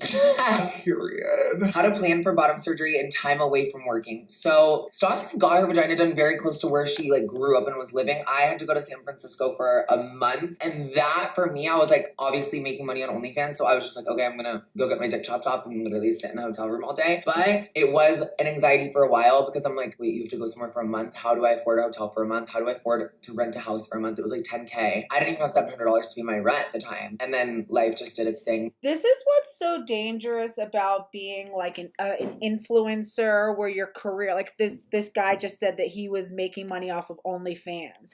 And it's like, so when you become like, when your career is built off of like social media, right? Some social media platform or another, it forces you end up having to like perform for the algorithm. Not just you perform for the algorithm, and you also have to perform for the people who are paying attention to you, right? So it's like, you know, if you're making money, and it's especially if it's like it's a sex work sort of thing with OnlyFans, you've got to keep your patrons happy, and they're going to make, you know, demands from you and requests and say things that they want, and you're going to start to sort of tailor yourself to that and make decisions based around that, and you just kind of become this sort of, you know, it's like these people who are all controlling you and telling you what they want from you, and you're just a monkey who's sort of jumping through hoops to satisfy that, you know, and they don't care about you. You know what I mean? They don't care about you. They just want to see, they're all so porn sick and porn addicted, and they want to kind of see somebody who will do the things that they want to see happen. And it's like, and I'm sure that pushes people to do ever more extreme things to get more attention. You got to stand out. There's a lot of people. It's oversaturated now. You know, so that's why, you know, the only way to really make money off of OnlyFans, and I have a friend, her and her boyfriend makes money off of like Chatterbait and like OnlyFans. She's like, she's like, because there's so much pornography available on like these tube sites, you actually have to be interactive. So you've got to respond to people who message you, and like they'll tip you to do things. They'll say, you know, we want you to do this, or send me a specialized video of this. She's like, it's the only way. And, you know, and she was like, or, you know, I guess she does like the live cam streaming. So people will come in the chat, like kind of like what you and I were, like what you guys and I am doing right now. But it'd be like you guys would be sitting there telling me what you want to see me do, and then you attach money to it. You know, or I would be like, okay, if you want to see me like stick, you know, fingers, da da da da da, you know, send me like $15 right now. And people send the money, and then they do it. Or they'll say, okay, we want to see you do this thing with him, right? And they make all these demands, and it's like, and then they can see which other performers are getting a lot of money, getting a lot of attention, getting all the clicks and engagement and money that they want to be getting, and they're going to constantly formulate how they can try to like cash in on that themselves. And it's like, it leads us to a really sick, deranged society, when we have a society, we have people who are sort of formulating themselves around what these like other internet strangers and groomers and internet weirdos are demanding from them. And it kind of becomes like, it shapes who they are as people. That's like, it's just scary. My dad ended up like having points for a fucking hotel at the Best Western. Oh my god, I love the Best Western. Me too, low key, the fucking breakfast. The breakfast! Yeah. I think I was working at Dunkin' Donuts at the time. And like, I literally told them that I was getting surgery, but I didn't tell them on what. And then I literally went home after like 2 weeks. You stayed in the hospital, duh. I stayed in the hospital for 3 days. I stayed at the I was gonna say. Maggie May says most who have had phalloplasty have to have a penile pump put in place. So that the penile pump has one of the highest rates of complications of any part of that surgery, and that's saying a lot, because that whole thing is one of the most dangerous and complex cosmetic surgeries like ever known. They'll put a pump that's like a rod that goes into the penis, and then the testicles actually have like a pump. So you like squeeze the so-called like, well, the fake scrotal that they make out, I think, your labia or something. And it's supposed to pump it up. And apparently the rod often will like migrate up out of the urethra. And I think it has like a 70+% complication rate. Like apparently they virtually always get complicated. And I've never seen an example of it being used ever. And it's actually horrific. Recovery home for 2 weeks. Mine was 3 days for the hospital and then just like hotel. I feel like the best thing to plan for is to just like have as like many people like on your care team as possible and just let them know like this shit's gonna get ugly. This might not even look like a vagina for a couple of days, but guess what, baby? It's the journey. Someone said, are you guys a couple? It might not look like a vagina for a couple of days. It's such a lie. And it's like, how about you guys just get honest and get real and just like, but no, again, it's because they have to sell it as this wonderful thing because they don't want to have it out there on the internet that, hey, my genitals are all messed up, because they're still trolling. Apparently these two are in a relationship, but they're also constantly like trolling for other men, like searching for other like sexual partners. It's like, I'm sorry, we're really at a state of civilization where we're in like just the severe sexual degeneracy, like in that sort of like post. It's like, this is when you can tell that like civilization is like on the decline. They say it's what happened with the Romans, that what happened with Rome and the Greeks, that it was like they became real obsessed with like hermaphroditism and like intersex stuff, and like the sort of homosexuality and bisexuality, and everybody was really like sexually fluid, and people were like polyamorous and having orgies and stuff. And it's like, we're there. And it's not progressive. We've been here before. We're just cycling back through this part. Doesn't make you progressive. It doesn't make, unfortunately, what's going to happen is it's all going to swing back. And it's like, before you guys progress out of traditions and societal norms, figure out first why those societal norms ever existed. Maybe there's a good reason. Yeah, for sure. We were thinking about doing our vows. I think we're gonna do it soon. I think we're gonna do it soon too. I don't know where, but I'm feeling a destination wedding. Couple, yes. Duo, yes. Iconic, absolute. So true. So Karen Davis says, this is what happens when you tell people their virtues are vices and that vice is virtue. It ensnares the stupid and elevates the psychos into power. It's so true. As if they always like act as if it's like, Christians who are monogamous, or like the way that people act towards people who say that they want to be celibate until marriage, as if like there's something so mentally wrong with you. Like I wish that had been promoted more to me as a child. You know what I mean? Like I wish like sexual morality was like held to such like a stronger standard. It's not like my parents weren't like, degenerates or anything, but they weren't like really, really strict. And it's like, there's so many things that like I'm going to do differently. And it's not about like shaming kids, but we can promote healthy sexuality that like is protective. And I'm sorry, this whole idea of like sexual liberation is somehow like female liberation. Women are not men. We experience consequences from sex that men don't experience. Okay? There's a reason that women should be gatekeeping their bodies and protecting themselves. Because and of course they want to liberate women, so that now women will be available to have sex with all the men who weren't getting laid otherwise. And I want to have a whole conversation about birth control, because I actually think that that's had some really negative. Of course, I'm not saying we should like eliminate birth control, but it's still important to look at the ramifications that some of these technologies have had.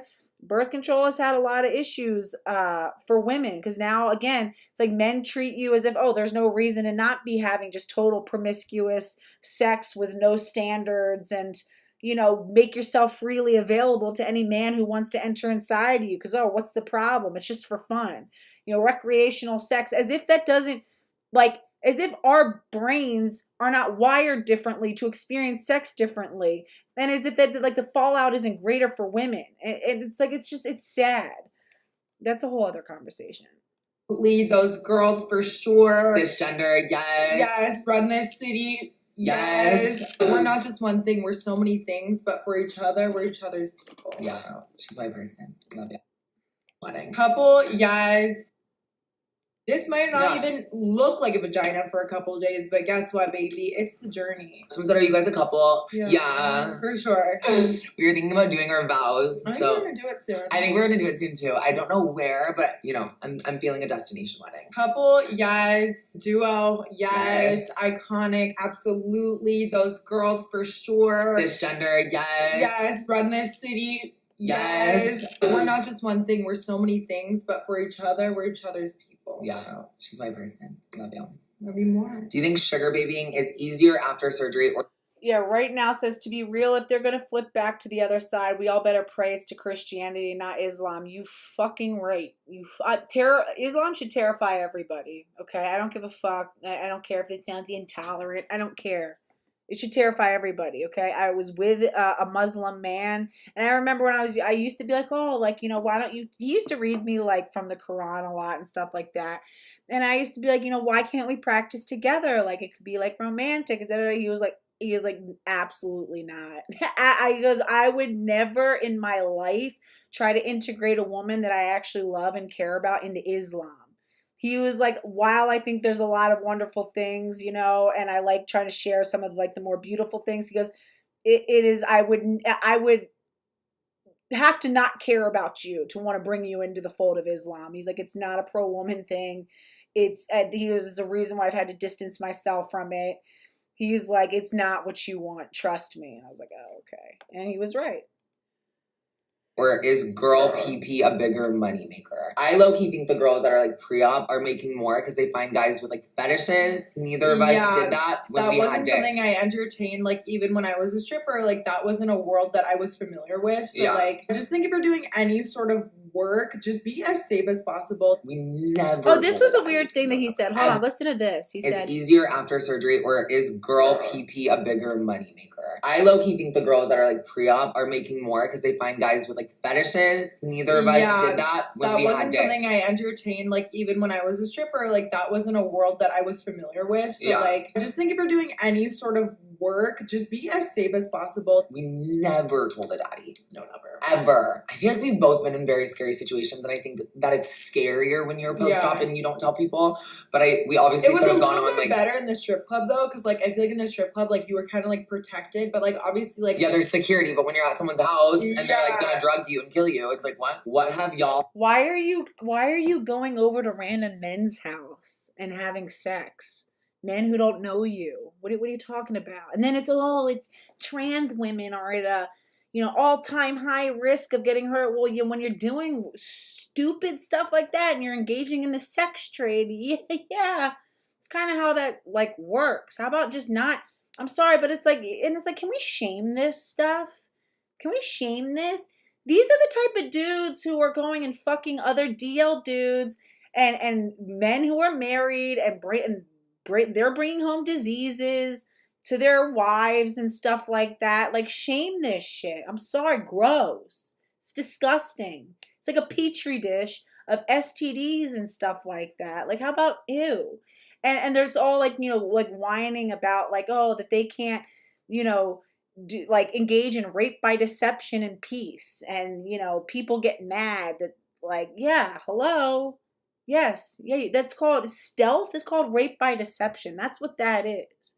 It's not cute. It's not funny, you know? And it's like, I'm sorry, but I feel like the only time that like this whole idea that like men are at, you know, these trans identified males are at like all-time risk of like violence and stuff like that. It's either because they're engaged in sex work, you know, or they're engaged, again, male on male violence is the most common form of violence, okay? Men attack other men. That's kind of how that works. And I feel like I've seen videos where, especially these homosexual transsexuals, and I see it like in the city, you'll see like in Chicago or Philly or New York, and they'll pop shit. They'll get like cocky or get an attitude and they'll pop shit outside of the club or whatever. And then like, they'll start shit with somebody and it'll turn into a big fight. There was this one situation where it was this like trans identifying male who was walking with like his boyfriend or something, and they were like popping shit outside of a club to some other guy, and the guy got mad and he started like yelling, saying stuff back, and it turned into this whole thing, and the guy ended up trying to attack the trans-identifying male, but the trans-identifying male ended up like whooping his ass, and it killed him.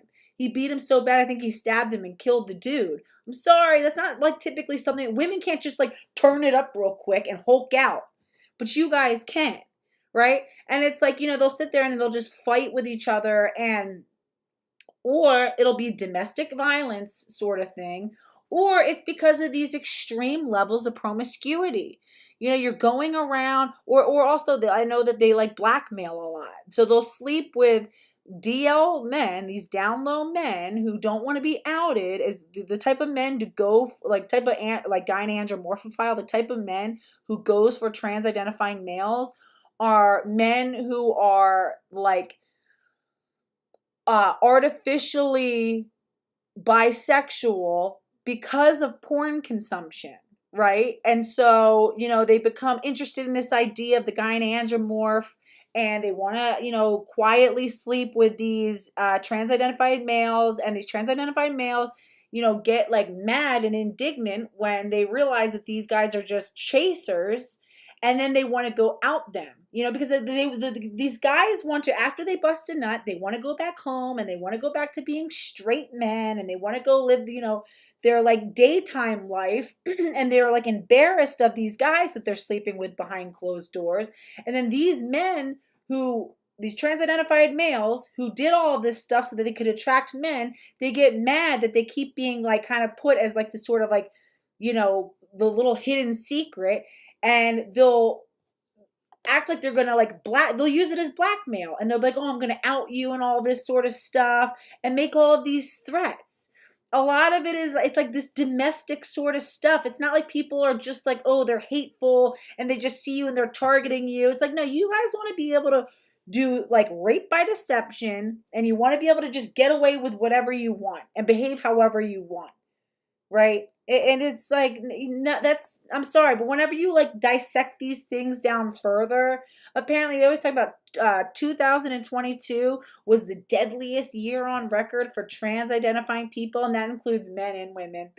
The total, the whopping total for, murders of trans identifying people in the US during that whole year, which is the deadliest year on record, was 50. How many of those were like an actual hate crime where the person was just attacked because they were trans? 0. Not one. Not one. And in fact, out of the whole like global total, which says 375, the only one that was listed as a hate crime was a trans-identifying female from the Philippines. And a lot of people are saying that it had more to do with them hating her because she was a lesbian. And she was like attacked by like, I think like family or friends or something like that. So of course it's still a woman, but it's trans women of color are just being attacked for no reason. That's disingenuous.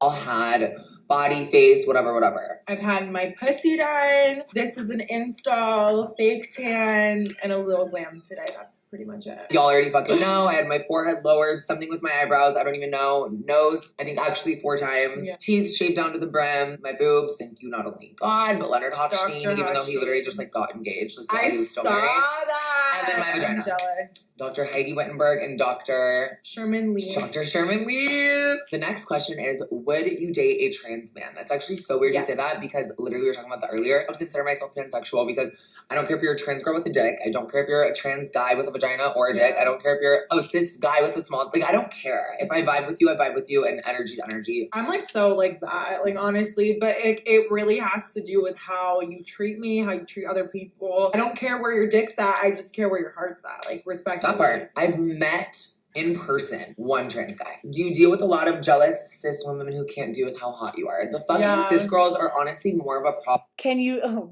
Here's gonna be this whole fake thing. Can you? How do you deal with jealous cis women who can't deal with how hot you are? Yeah, nobody cares about that. Okay, we care about how you are misrepresenting us, that you are literally trying to skinwalk us.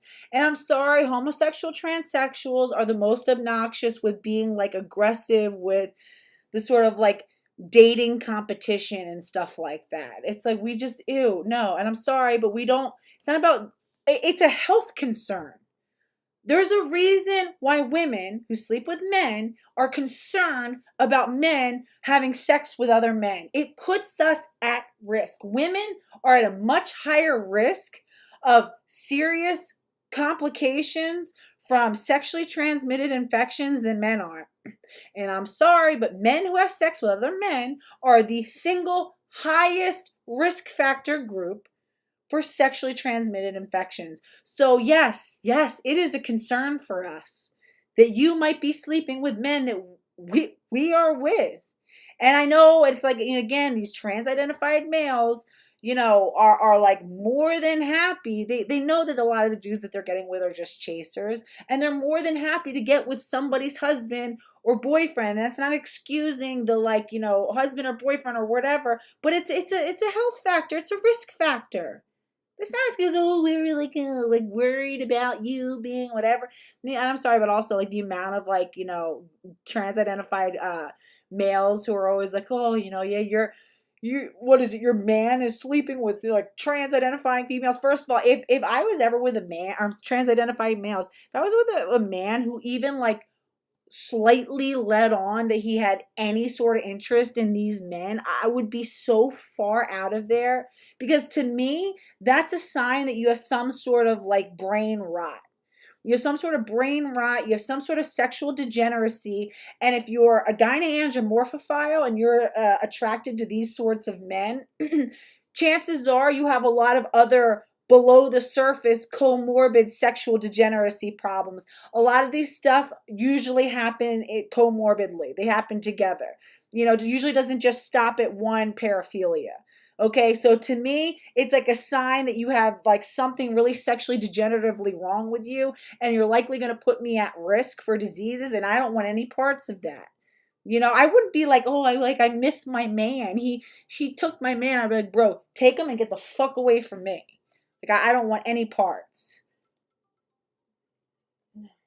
Hold on, go ahead, sorry. Problem then the trans men. girls and the men. And the men. But even trans girls are very, very, very, very catty. It's like a weird world where like the second that like you open up to people, like they kind of use it as like emotional warfare. Yeah. And like if there's a guy that I am interested in, he looks at you or talks to you, it's over. Game over. Over. The cis girls take things to a new level because one girl knows that you're trans and the whole entire club knows you're trans. And it's kind of sick because it's like in so many ways, like that like you're not having like an altercation with this person, but like it's an ego thing. Like they like cisgender women like simply cannot accept the fact that like we have done things to our bodies and we're just more sickening. Like it's just the truth. We're more sickening? Hold on. Wait, can anyone tell me what they think that this man is saying? I'm like very confused. And like, I'm sorry, the cope, as if like, what are we jealous of? The idea that they think that women are jealous of men who go to extreme lengths to try to look like us and be like us.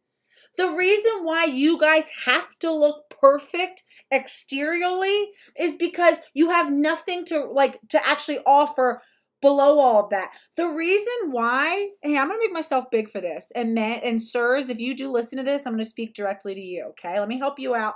Any trans-identifying male who's still confused about this, okay? Let me help you. The reason why women, females, develop secondary sex characteristics, and especially ones that are more geared towards attraction, is so that we can signal what we possess, right? Which is real vagina, fertility, okay? These are the things that make us female, and these are the things that make us unique as females, okay? So having a whole bunch of beautiful secondary sex characteristics to signal, and that you have nothing to actually back it up with, it means nothing. It means nothing. It's like giving somebody a present that has like a beautiful exterior and it's really well wrapped, and it has like beautiful bows and it's all very perfect and neat. And you're like, wow, I'm so excited to open and see what it is. And it's a huge box and you think it's going to be great. And you open it and it's just like a pile of like dump inside. That's kind of like, well, so if you think that we are jealous of that, you have nothing to offer men what they actually want. You realize that, right? The only type of men who are interested in men like you are sexual degenerates. And in fact, when we find out that men are interested in men like you, it does us a favor that it signals to us that these are men that no woman should touch. I'm sorry, as far as I'm concerned, but once any man is involved with some trans-identifying male, it's like it should almost be scarlet lettered, to the point that you all can have him. He's now only for you. Okay? Women should just I'm sorry, but I think we should all team up and agree to never, ever, ever, ever touch these men again who chase trans-identifying males. It's dangerous, it's gross, and I'm sorry, it has no. So yeah, no one's jealous. We don't have to try nearly as hard as you, because even when we're ugly or not that cute or whatever, when our hair's up and gross, we have real pussy. We have real things to offer. We have real female pheromones. We have real fertility. We have just a real female vibe. The way we smell is female. They smell you. They're gonna know that they're instinctually they'll know you smell male. They don't want to sit there and play with your scrotal sac, sir. The tip of your penis, it's so-called your clitoris. No. We don't have to try as hard. We don't have to be as good, we don't have to sit there and you guys are an illusion. It's like the Wizard of Oz. It's like some little puny man behind this big elaborate facade. And then you get behind the curtain and you're like, oh, there's nothing there. We're the opposite. We deliver for especially less attractive women, deliver so much more than what their secondary sex characteristics or their attraction actually, communicates. You over communicate and you oversell and underdeliver. Less attractive women undersell and over-deliver because we have even more to offer than what it looked like for our secondary sex characters. If you think we're jealous of you, oh, you poor dear. That's a cope. That's a cope. Nobody wants any of these gynoandromorphophiles. It's disgusting. If anything, women are just hurt or maybe upset that they thought that this guy was better than he was, and it's a concern. It's like, oh, what's wrong with my radar? Nobody wants those dudes. They're all for you. They're gross. They're honestly untouchable once you've had. Bodies, and we're just more sickening. It's just the truth. Not my fault. I don't look like shit. I'm sorry, Wendy. Move on. Did you have to get permanent hair removal before surgery? And I hate to say it, but you guys are even at you guys don't even have what the true T tracers want. Now you have some low grade, fistulaed, scar tissued, pocket that does nothing. At least the other dudes have a penis that functions. I mean, you got now nothing to offer. You got a butthole, I guess, and a scar tissued pocket. It doesn't self lubricate. It doesn't have all the beautiful pheromones. It doesn't react. It's again, when I get oral sex from my boyfriend, it's my whole body reacts. You know what I mean? It's that's one of the best parts about heterosexual sex. It's our bodies are reacting to each other. When you're full of scar tissue and your nerves have all been severed and you can hardly feel it and it's painful for him because it doesn't self lubricate and it's you have so much stenosis and it's all scar tissued up and you can barely feel it and you're hoping that he likes it and he's just I just want to get a nut. Yeah, no, we're real jealous. You nailed it.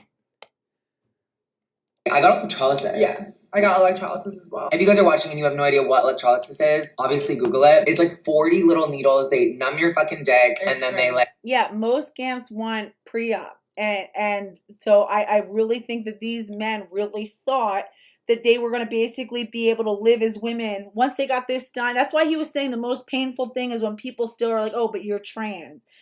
He really thought that once he like got the operation that he could basically just be. I've heard other pre-op trans-identifying males who want the surgery talk about this. They're like, I just can't wait to get the surgery because then I never even need to talk about being trans ever again. I'm just gonna go stealth and I'll never have to bring up the fact that I was ever a male ever again. Like they really in their like mind of mind believes that they're gonna get a real vagina and no one will ever know, and they're gonna go off and ride into the sunset and literally now be a woman, you know, as far as everyone's concerned. And it's like that, it's just not how it works out.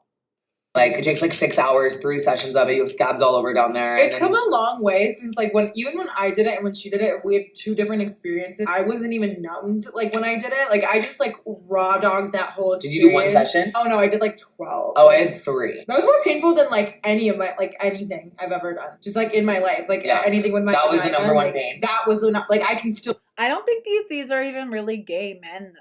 Because they talk about also being fine with like being with females and that they're pansexual. Like I think these are AGPs.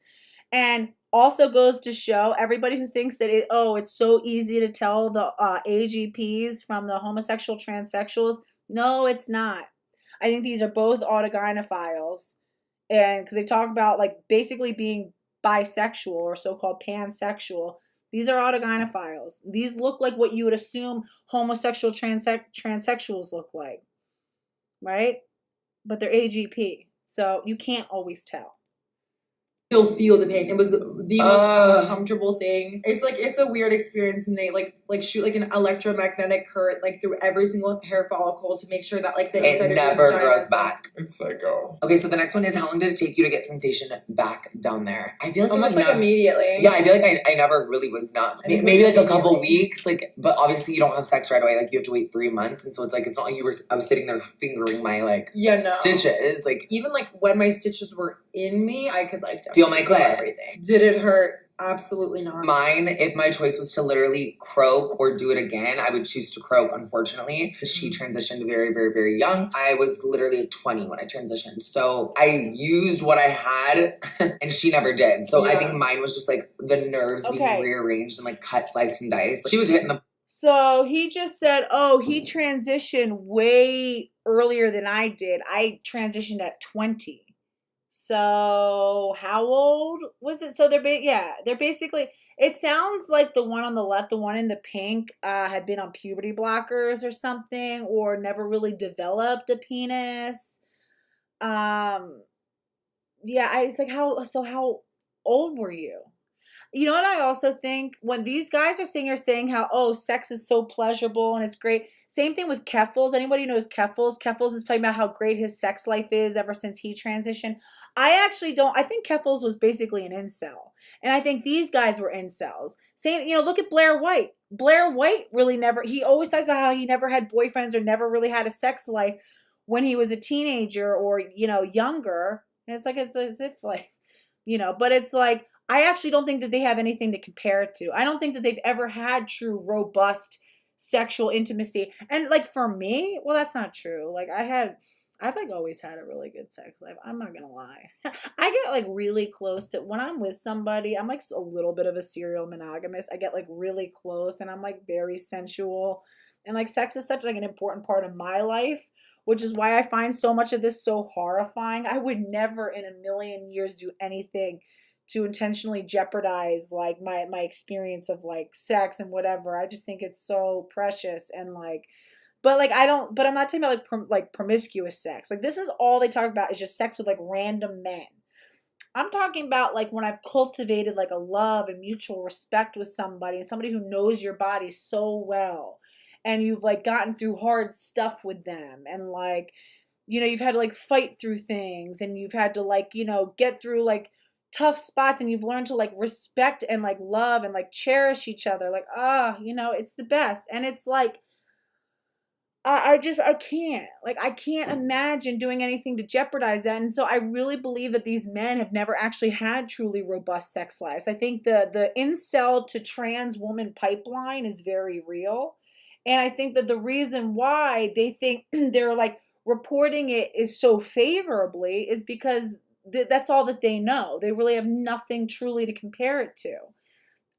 If they, and if they had given themselves time to actually like develop as adults, I mean, they were brand new adults when they got these surgeries. They don't know. It's like, how much were you doing when you were living under your parents' roof? You never experienced living with somebody. You never experienced like really, I mean, like really developing, like a relationship and really sexually knowing somebody. I mean, for years and years and years. I think love is something that is cultivated over time.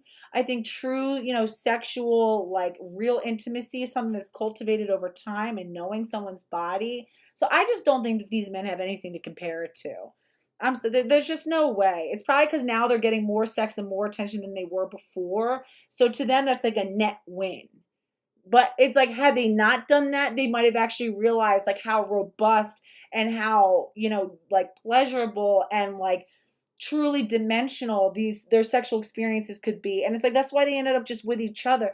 It's like they date each other, yet, and that's another common thing. Trans-identified males just end up like pairing up with each other because I think their dating pool is actually so small, because it's like the chasers really only want the pre-op guys, and they don't actually want to be with them. You know what I mean? It's like they don't actually want to be with them in any meaningful way. It's like a porn induced fantasy, and once they get their nut off, they're all good. So they end up with each other a lot. And then it's like, especially once they've gotten the actual surgery, well, any man who wants a woman with a vagina isn't going to go for a man who inverted his penis to create a vagina. He's going to get an actual woman who he can like build a family and build a life with and have like actually pleasurable sex with, typically. So yeah, I just don't think that they know. Poll like the fucking next week. Respectfully. Once you complete the vagina surgery, is there a significant amount of maintenance? Is post-op painful? Yes, there's maintenance, hygiene maintenance, uncomfortable, yes. It's just like the upkeep, like douching every day so you don't get like an infection. Douching every day so you don't get like an infection and die. Dilating. You're supposed to dilate like... Does any woman in here have to douche every day so you don't have to get an infection and die? Men, does that sound like appetizing to you? There's no way that these guys are getting... I mean, I would love to hear from... If there is any man out there who has like a big history of sleeping with or with autogynephiles or, gynomorphs, hit me up so we can talk. Because it's like, who's having oral sex with somebody who has to like... It's like they all talk about how bad it smells. I've heard that from a lot of these guys. It's like... Please understand, I'm so sorry. And they call us fish. This is what makes me so mad. So these trans-identified males when they talk about females, they call us fish, talking about how the way we smell.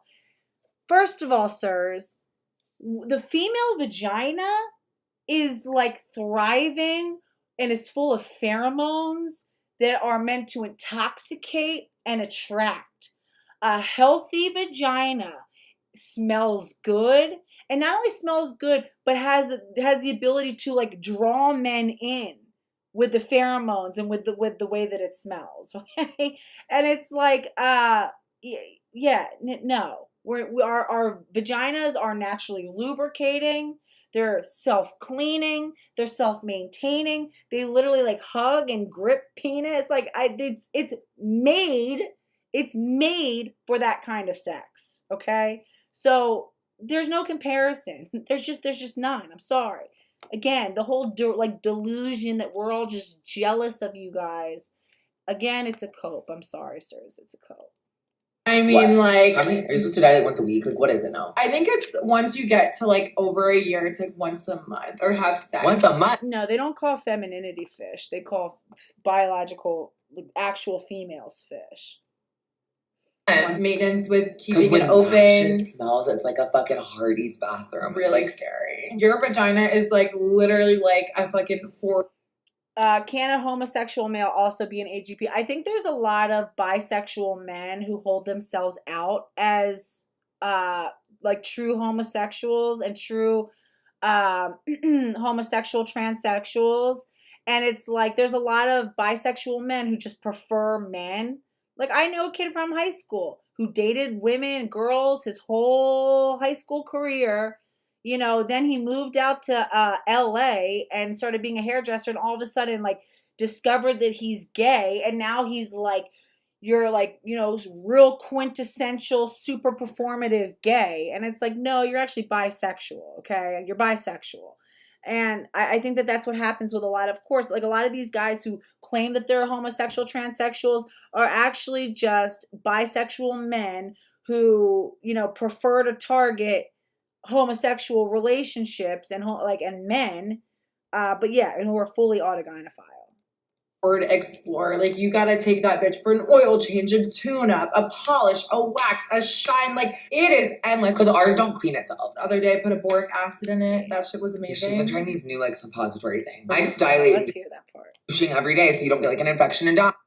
20 when I transitioned. So I used what I had and she never did. So I think mine was just like the nerves being rearranged and like cut, sliced, and diced. She was hitting the pole like the fucking next week. Respectfully. Once you complete the vagina surgery, is there a significant amount of maintenance? Is post-op painful? Yes, there's maintenance, hygiene maintenance, uncomfortable, yes. It's just like the upkeep, like douching every day so you don't get like an infection and die. Dilating. You're supposed to dilate like I mean, like... Are you supposed to dilate once a week? Like, what is it now? I think it's once you get to, like, over a year, it's, like, once a month. Or have sex. Once a month? Maintenance with keeping it Because open. when it smells, it's like a fucking Hardee's bathroom. Really it's like scary. Your vagina is, like, Ew. literally, like, a fucking... He said, when that shit smells, it's like a Hardee's bathroom. Women. And they call us fish. I'm sorry. Does anyone have these issues? Ever? Like, maybe if you have a yeast infection and you like have some sort of like totally imbalance, but on a normal functioning thing, even if you don't shower, no, that's not really an issue. What the hell are you talking to? Ew, but we're fish. Let's hear it. With keeping when it open. That shit smells, it's like a fucking Hardee's bathroom. Really it's like scary. Your vagina is like literally like a fucking Ford Explorer. Like, you gotta take that bitch for an oil change, a tune-up, a polish, a wax, a shine. Like, it is endless. Because ours don't clean itself. The other day I put a boric acid in it. That shit was amazing. She's been trying these new like suppository things. I just dilate and douche, call it a fucking day. Do you think transphobia will ever stop? Yes and no. Like, I think it's gonna probably take 100. Yeah, so the reason why a lot of people call it a poop wound is because the fistulas are literally when it heals with like a hole, an opening, and there'll be an opening through to the intestines or the anus. So a lot of these trans-identified males will actually defecate through their so-called vagina. And some of them can't afford to go get the revision surgery, so they're literally pooping through the vagina. But yeah, totally Barbie pocket, totally, yeah, totally sis. Like, ew. 1,000 fucking years to like stop how people were raised. I think one of the most annoying things is when a guy's attracted to me and then he's like, oh, I've only ever been with girls, or like, oh, I'm not gay, and it's like, even if I had a dick, you still wouldn't be gay. I'm a woman. We're moving the fuck on. Guys are just so fucking insecure. It'll never, ever, ever make sense to me. Because like I've had guys with literally their dicks have been in me, and then they're like, I'm not gay. No, babe. You're not. Wait, I'm so glad you just figured it out. You're not. I'm glad you're not. I'm glad my fucking expensive pussy made you realize that you're not gay. Like, I just don't understand where that comes from. People aren't educated. So hold on, sirs. Let me kind of like work through some of the logic. So if a man sticks his penis in your penis, that's what's happening, right? You inverted your penis into a pocket, so a dude sticks his dick inside your dick, and that's heterosexual. How?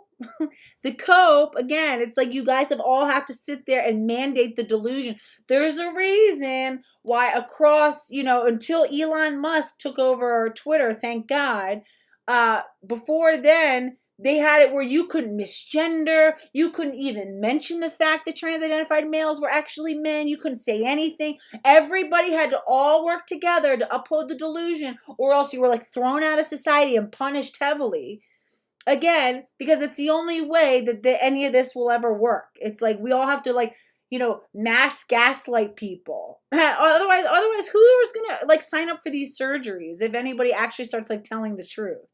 It's very, very, and I'm sure that they went and got these surgeries during the time when it was the most militant pro-trans, where no one was allowed to speak out about anything. And, you know, unfortunately, they got harmed in the process. And now they're going to spend the rest of their lives trying to cope and trying to pretend like it was a great decision. And I don't think that they'll ever truly know. It's like at least Shapeshifter was an adult when he had his surgery and he had had real sex, you know, satisfying homosexual sex with men and relationships, and knew what it felt like to be pleasured, and knew what it felt like to experience a range of pleasure. And so he knows what he lost. I actually don't think that these men really know what they lost. I think that they were totally on the incel to trans pipeline. Because you can tell, especially the one on the right was not attractive beforehand, like as a man. They had to spend hundreds of thousands of dollars to look like that. Trust and believe. It, and that's just life. Transphobia, like, I really think a lot of people use it as like a marketing tactic, like I hate to say, in politics and stuff like that, just to like hide behind transphobia. I really don't think in 2023, I mean, there is definitely so much violence going on, but I think there's more ignorance. I think the transphobia, at least in my experience and what I'm seeing online, and like the new trans girls entering, I don't think it's transphobia. I think it's ignorance. Like, automatically, like, oh, you're both trans. Oh, you're men. Oh, you must have dicks. I think it's ignorance is more than the transphobic side, but I do think that the ignorance, or people are not indoctrinated and people aren't following your indoctrination rules. Oh, stop. No, you didn't hear. We told you what it's supposed to be. It's trans women are women. Stop. You're just being ignorant. It's so ignorant. You're so ignorant. No, you're being too ignorant. Stop. Trans women are women. It's not gay. It's not gay to sleep with a man who got his penis turned inside out. You're being ignorant. Like me. Phobic side is disgusting. When it comes to our trans brothers and sisters, we will always stand behind them and always make sure that, like, when we are being creators and talking about things, that like we're making sure to like put it out there for other people for safety, to end the ignorance and hopefully end the violence and the stigma towards trans people, because trans people are the most beautiful, amazing people on this planet. How did you tuck in a bikini? I haven't gone to a pool or beach for 6 years. First of all, you should never, ever, ever care what anyone ever fucking thinks. What you packing down there? If you're not tucked, cool. Like, you shouldn't feel insecure, but obviously I know it takes getting to that special point to like really just be as confident. But I did a tucking 101 video. Honestly, just go watch it. Duct tape, a gaff, a tuck it up. The gaffs were crazy. I just used like an old pair of Victoria's Secret panties, extra small, and then like layer up. Okay, so the next question is advice on going to a job interview with the fear of being rejected for being trans. If somebody doesn't want you working for their company, at that point, I think the rest of it is like BS. I made that shit the fuck happen. When there's a will, there's a way. Y'all ever had a threesome? 3, 4. I think the most I've been in is 4. Was it with me? Oh, yeah. The most I've been in just in life, I think, was 5. I think I know the 5. You do. I think we've been close though. Wait, no, I think we've had 5. Wait, 1, 2, 3, 4. Okay, that's 4. I feel like we've done like 4 and 5 together. Yeah. Still enjoy anal. Honestly, I've always been an anal girl. And when you have your pussy done for some reason, okay, so to educate y'all motherfuckers at home, our clits are the tip of our old dicks. So when you're getting railed in the back door, the times that I've like came the hardest, because everyone's always like, can you come? Can you squirt? Do you get wet? Yes. Let's just say one time it was like the Amazon rainforest down there. Stoss was there. I was underneath a firm for the first time. It was pretty much. So you're either urinating on yourself because you're incontinent, or you have some kind of like infection that opened up and is oozing. Because I don't know how else you're so-called like gushing. That's concerning, to be honest. But yeah, no, and I'm sorry, but like the sexual degeneracy. Yeah, I've had like 4 or 5. We're just having orgies, and it's ew.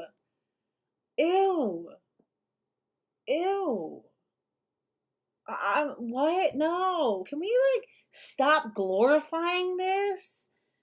This disgusting, despicable, like degenerative behavior? Can we please? This is disgusting. And this is sad. Where are your parents? They talk later about how like their parents are all supportive, and it's like, is this your whole identity? It's just like mindless self-indulgence, just reckless sexual behavior, just out there, just letting anybody like stick their like penis inside of you, and this is your whole personality. This is what you have to offer the world. No wonder China is promoting this stuff so heavily on TikTok. Look at our men. Look at our men. Look what's happening. Look what they're doing. Look what they're spending their money, their resources, their time on. Just out there just being complete self-indulgent degenerates. Have you done anything in service to anybody? Has your whole life been about you and what you want and get your sex and having sex and being a sex object for other people and doing OnlyFans and getting surgeries and being off, not being able to work and everybody having to cater to you and accommodate you and coddle you? Do you contribute anything at all? Anything? That is not a way to live. This is horrific. This is the young men in our society. This is the young men. Take a look. This is the young men in our society. This is what they're up to, ladies and gentlemen. Pay attention to your sons. Fathers, get involved in your sons' lives. My God, this is what they're doing. This is what they're up to. Get off the internet. Get them off of porn. I'm sorry, we need to get porn the fuck out of our society. I'm done. I am done with it. It is destroying everything. Look at this. Look at this. What the fuck is going on? If your boyfriend or your husband watches porn, and I don't care if he says, oh, I'm not addicted. I'm sorry, if you watch porn even a little bit, your brain is altered, okay? Do not give these men sex, period. Period. Raise the bar. Women, stop engaging in casual sex. Why? Because if men know that they only have to do the least to get one of the greatest motivators across time, culture, and society is for men, it's the prospect of being able to have a woman and be able to have a legacy and access, this sort of sexual companionship of a woman. If we're all just walking away, just passing it out to any fucking random loser who came up out of his fucking basement for the day, I'm sorry, the bar is on the floor. They're not developing, they're not reaching for anything. There's nothing to reach for. They're getting whatever they want. Oh, we can't get women to fuck us. Well, I'm sure some of us will just take one for the team and they'll just transition to be women and they'll fuck us. You know what? Let these dudes have them. For all the real big losers who are real porn addicted, who don't contribute anything, who have nothing else, let them have them. And that's what I've always said too. You guys want the sex trade industry and all that sort of stuff? Let them take it. I would rather see these trans-identified males fully corner the market. I remember everybody was all upset because it was some trans-identified male got the cover of Sports Illustrated or something. Let them have it all. Let them have the modeling industry. Let them have the pageantry industry. Let them have the sex trade. Let them fill that quota of being sex objects for other men. Let men do that. I'd rather see men take on all the horrors of sex work for other men.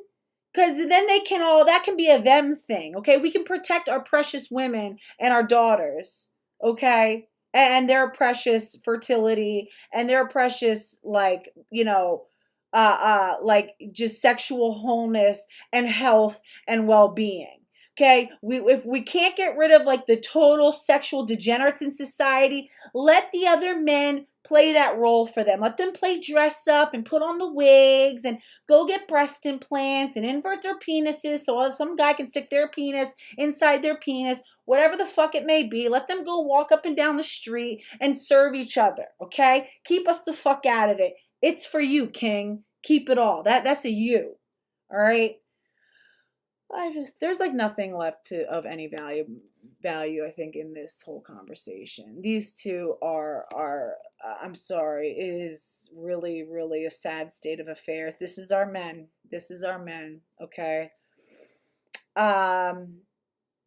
It's sad. It's really sad, okay? And it's yeah. What are these people like contributing? What are they aspiring to? What are they creating? What are they giving back? Start being in service to other people. If you're depressed, if you feel like you aren't being noticed in the world or you don't feel fulfilled, do something for somebody else. The second you start to feel sorry for yourself about something, go be in service to somebody and watch how that makes you feel. I'm serious. You can give one of two options. You can either ruminate on how to make yourself feel better and do things for yourself, or go do something for somebody else. Watch how that changes how you experience the world, and watch how that changes how the world starts to experience you. Please don't turn out like these two. My God. Anyway, I gotta go. I'm out.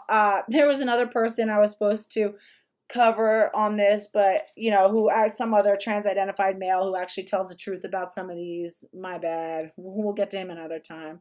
I love you guys. I'm out. Be in service to other people. Get off the internet. If your man watches porn, if your husband watches porn, do not sleep with him. Don't just fucking cut them off. Cut them off.